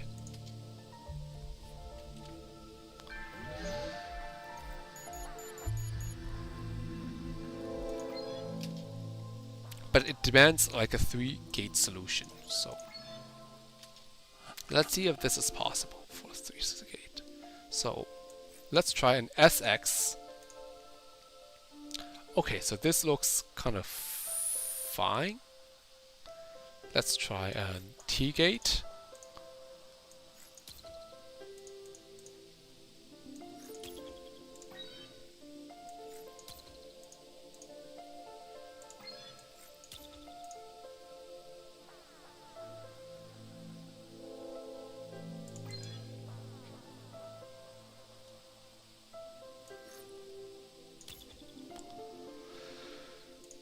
Okay, H, then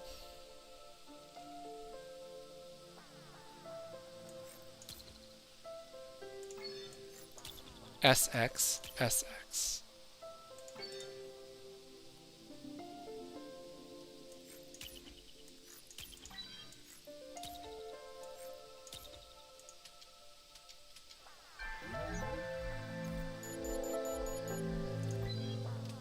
Okay, now we have an SX. Make it real. Strengths, show me what you're made out of. So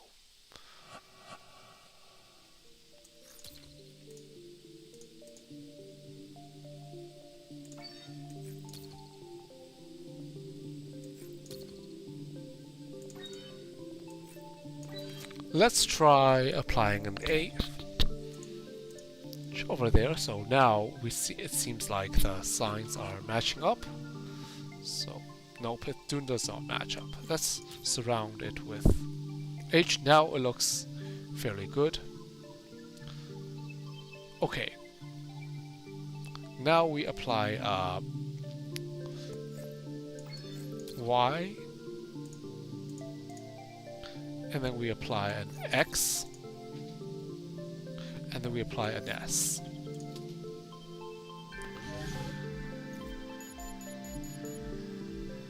So 5 gates. This is not a very good solution, so the actual one should only have 2.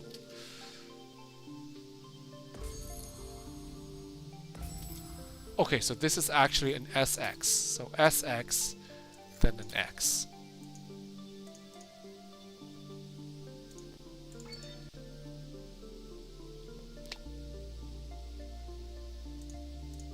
Okay, so this is actually, we could just skip this. So we have Y, so Y doesn't work. X, okay, so we should do this. T, then X. So I've missed that the input is something different. Now forget this. Use a false gate. It's just use HC. HC actually turns it into plus states. And then multiply them if they're the same. So H, then HC.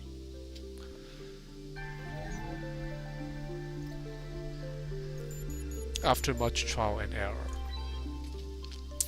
Now you have dive deeper. Think about the instances. So now we have THT. Let's try this. THT. Okay, so this thing looks good. TH.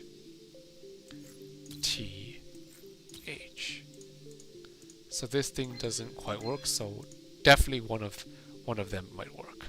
So let's see the colors. The colors match for the right. So we could do the X, and then we would advance by a quarter step. But the actual answer requires just 2 gates. So try using SX.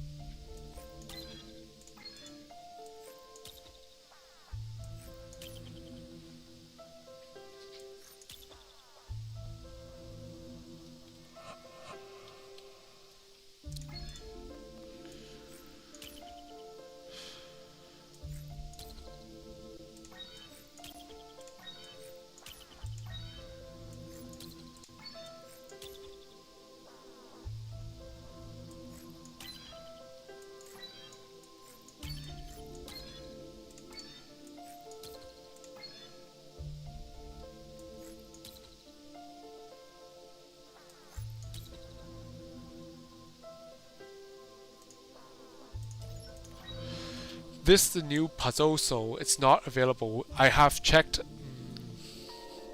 IJK's live stream, and it did not feature this puzzle before, so overexcited. So it seems like this qubit, this is definitely like not a unitary state, but it didn't provide you with HC. So let's see which one could get the overexcitation. This could get you the overexcitation, so then you apply a y.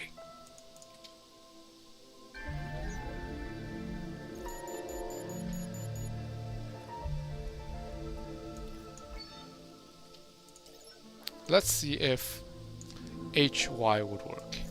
Hy. Doesn't quite work this time, so hsx. ys. So it has to involve h and y. Let's try x. Doesn't work. Z doesn't work, and we know it's 2-gate. Then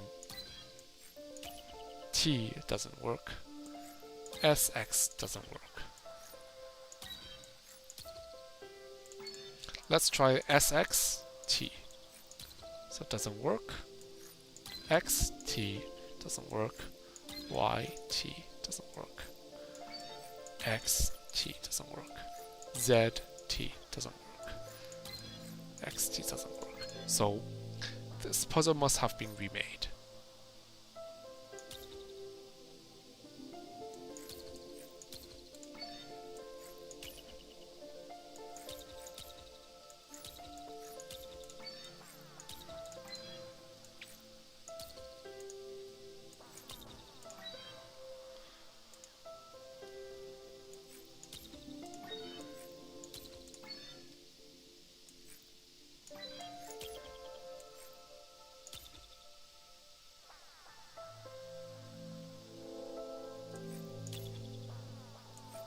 So this must be a new puzzle.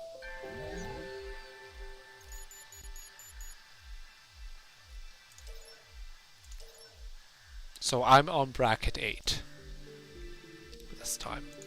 After much explanation.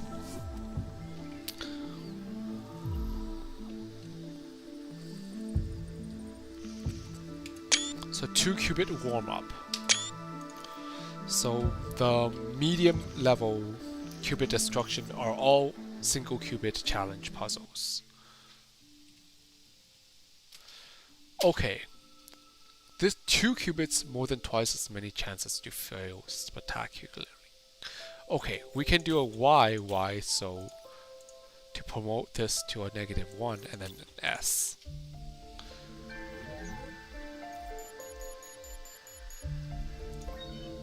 Okay, this one may involve some entanglement, but we can express this with y's after an h.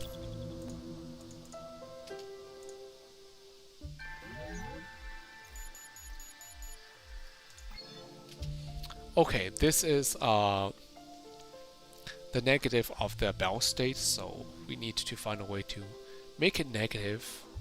So xz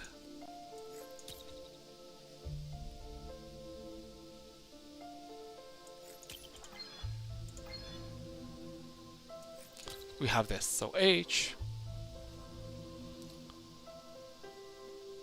then x, z,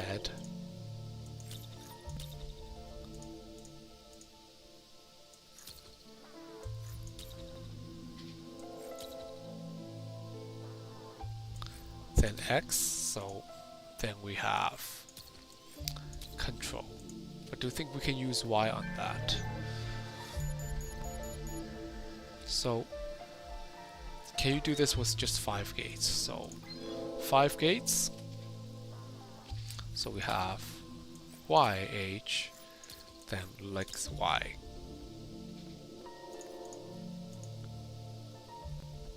Okay, this thing seems conducive to let's try an x, a y on the top, and an x on the bottom. Now let's apply a y to make the colors the same.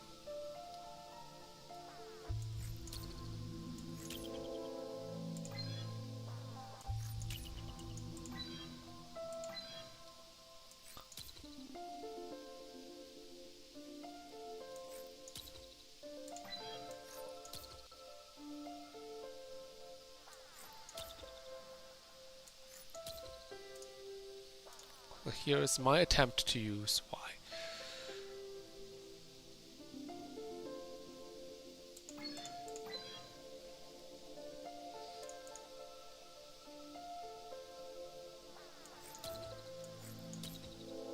Okay, so here's the answer. So YHY could yield an effect like a relatively simple multiple constant multiple of an x. Okay, this one tries building a controlled Z gate. So both of them are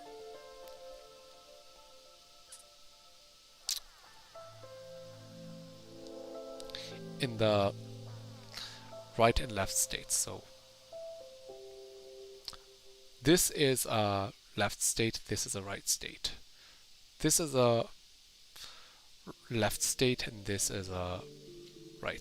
This is a right state and this is a left state. So, but there is an entanglement that's provided, so we have to apply an H to merge this thing. Try double H won't work, so H, then Y, so Y doesn't work, so S, like Z, then S, and then another S.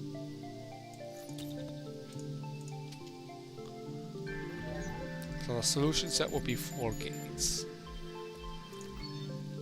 Okay, this one's easy, so it's nothing more than an entanglement problem and a Y problem. It looks also like a Y problem, so H on the first, then H, controlled H on the ground, then Y on the first, then Y, X on the third layer. So it's 5 gates. This one should be easy. So let's try an H again. And then we perform a double X.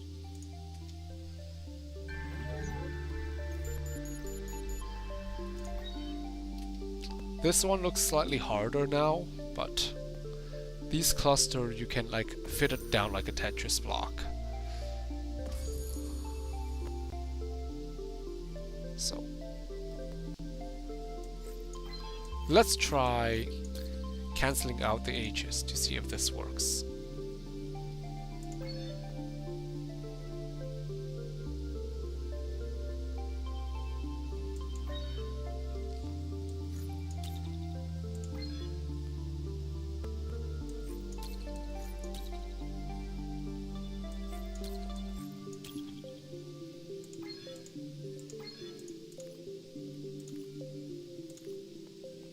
Break it in both ways, so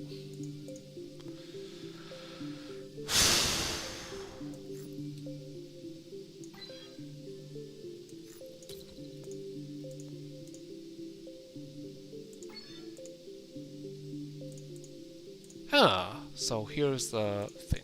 So break it in both ways. So this is definitely something you want, but let's try splitting it on the top.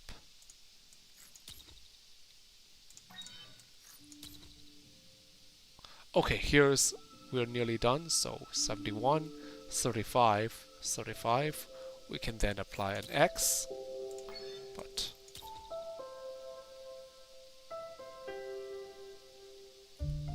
okay, now you may need a swap, but we don't think we have like room for another swap. So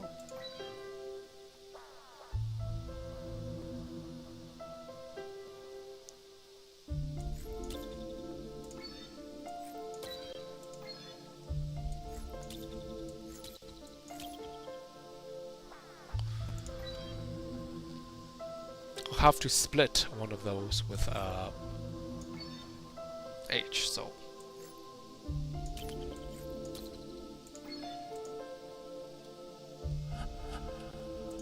but it starts with a 1, so it's best to use an X.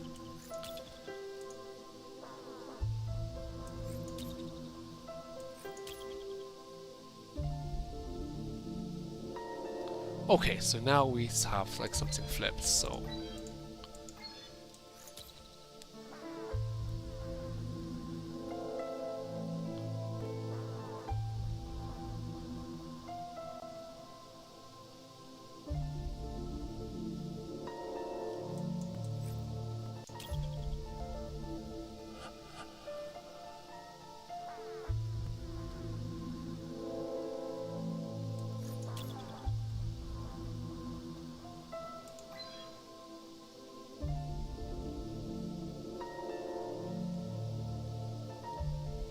okay, there's also suggests like break it both ways. I think the best way to do that is to use HSH.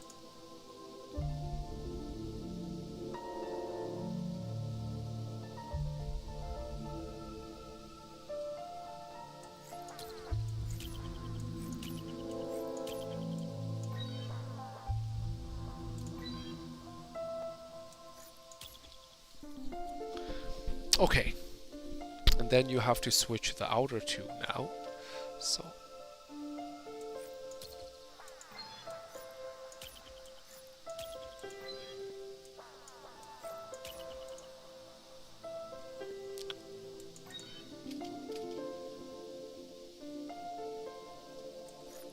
now double X, so that's quite clutch. The margin is quite narrow. Wow, so the actual answer should have only 3 gates, so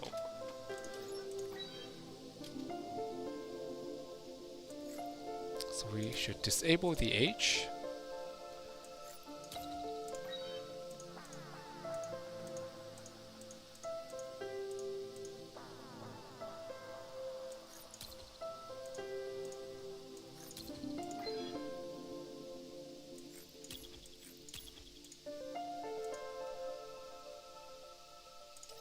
Take it further. Take it further, so this thing looks nothing more than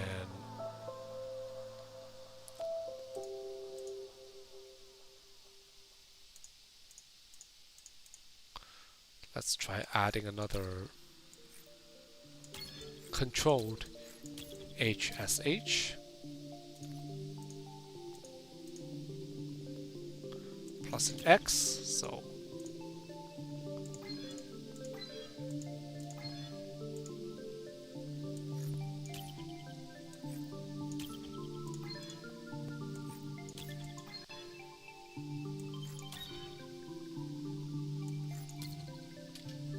just add an H, and then we can also perform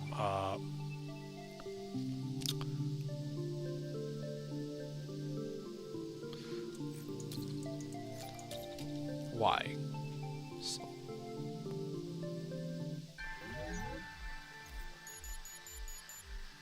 So this is good. This one looks quite surprisingly hard, but if you have like take it further, you see what it means. So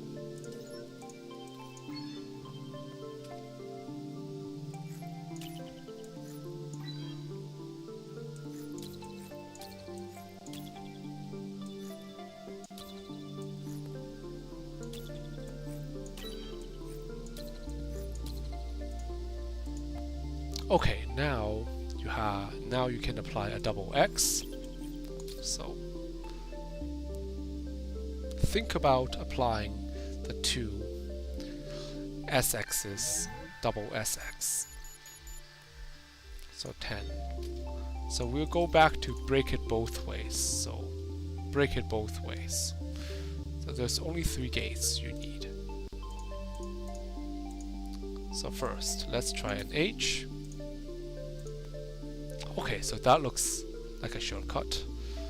And then we can do a double X on the end. So a lot of trial and erroring. Offer me the plate of halves. Okay, so now you're dealing with all yin yangs. So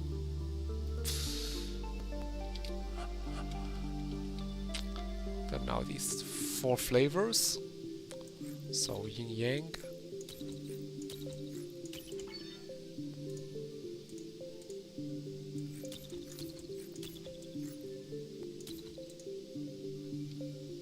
Okay, now we split this as well. This is what the yin yang key before found, but then we can then add a Z to the mix.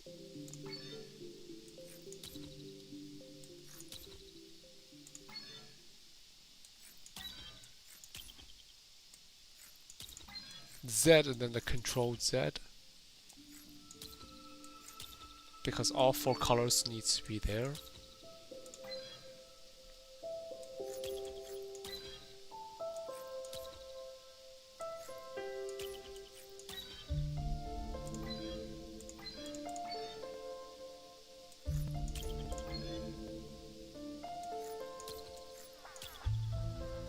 Okay, so here we have to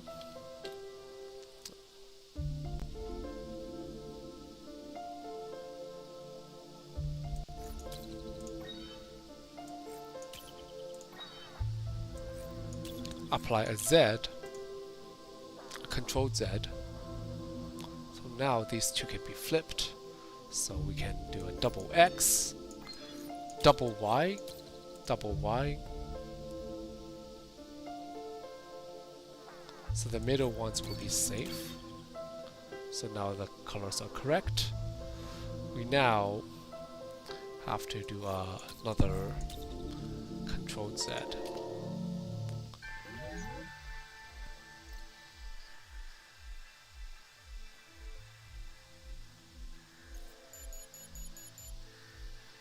Okay, so there...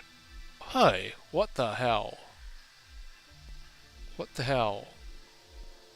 So the actual answer would have 5 gates. Whoa, that's an overflow. So 5 gates. Definitely have to have a...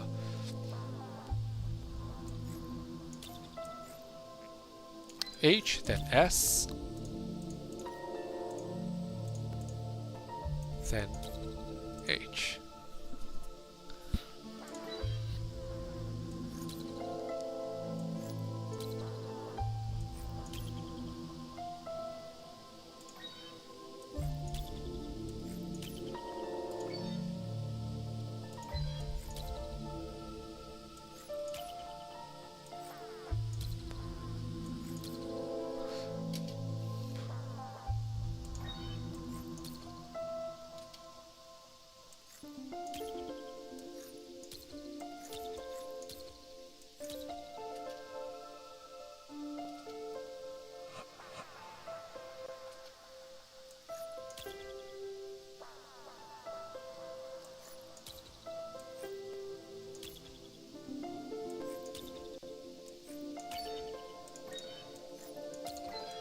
Let's try this again. So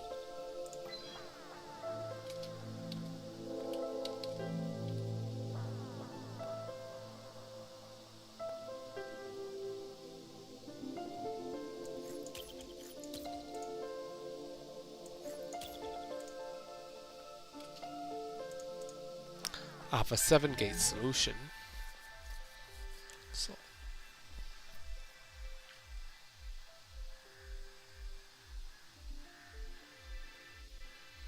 why is it taking so long?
Oh well, what the fuck?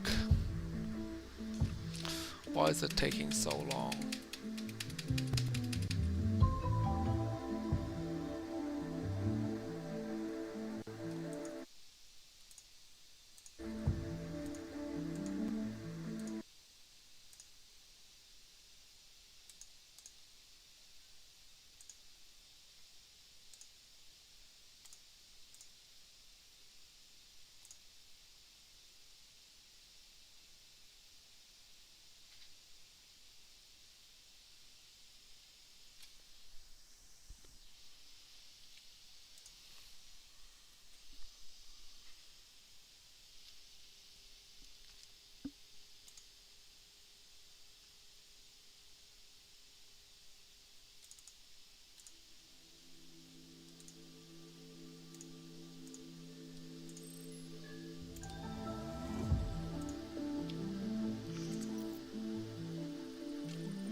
Okay, so we have H, then S, then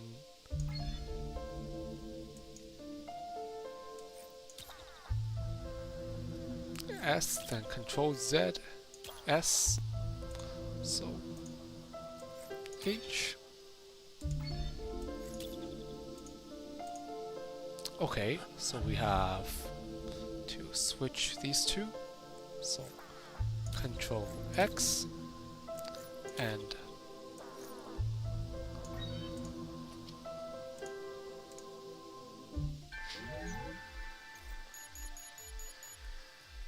so now I have a 8-gate solution, but the best one has 5. So now we have an I need you sharp for the next one. Single green line, that's a controlled S gate. So this one you can just perform another SX to solve.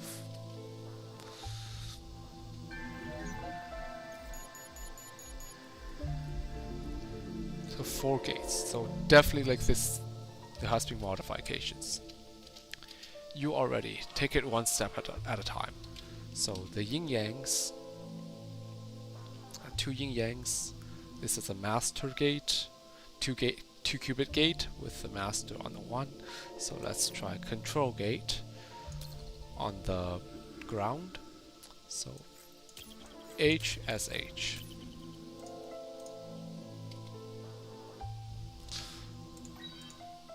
Okay, HSH, but you want another yin-yang rather than, so that, so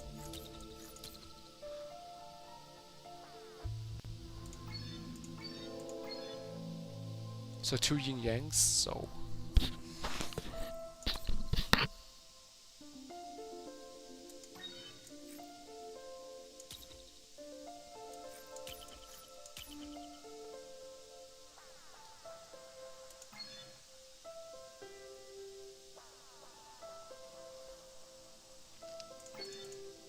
okay, the best way to resolve the yin-yangs is try a Control Z. So Control S to resolve the yin-yang.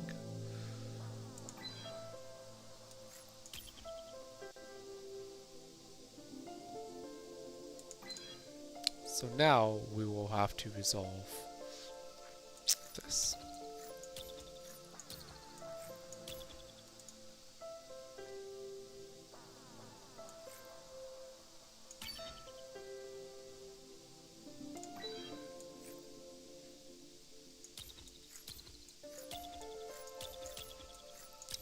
S, then we can use Z, S, and then a Z. We can then perform an H,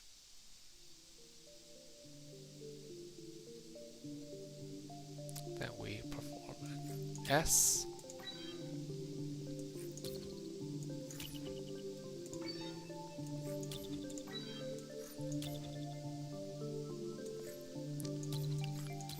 Then we perform a Y, and then we are done.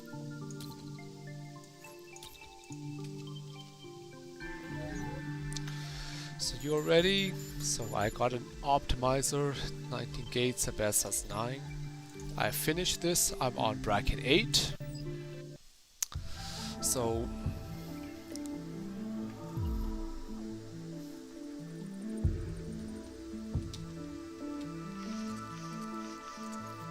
treasure hunt for the steady state.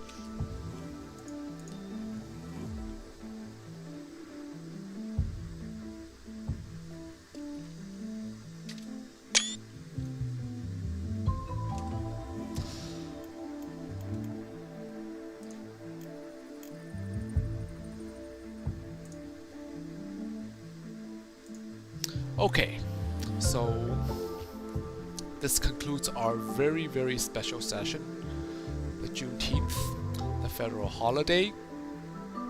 Like and subscribe to my videos, and I will be live streaming more of these content until we finish Descent while Romanian Advisor is running.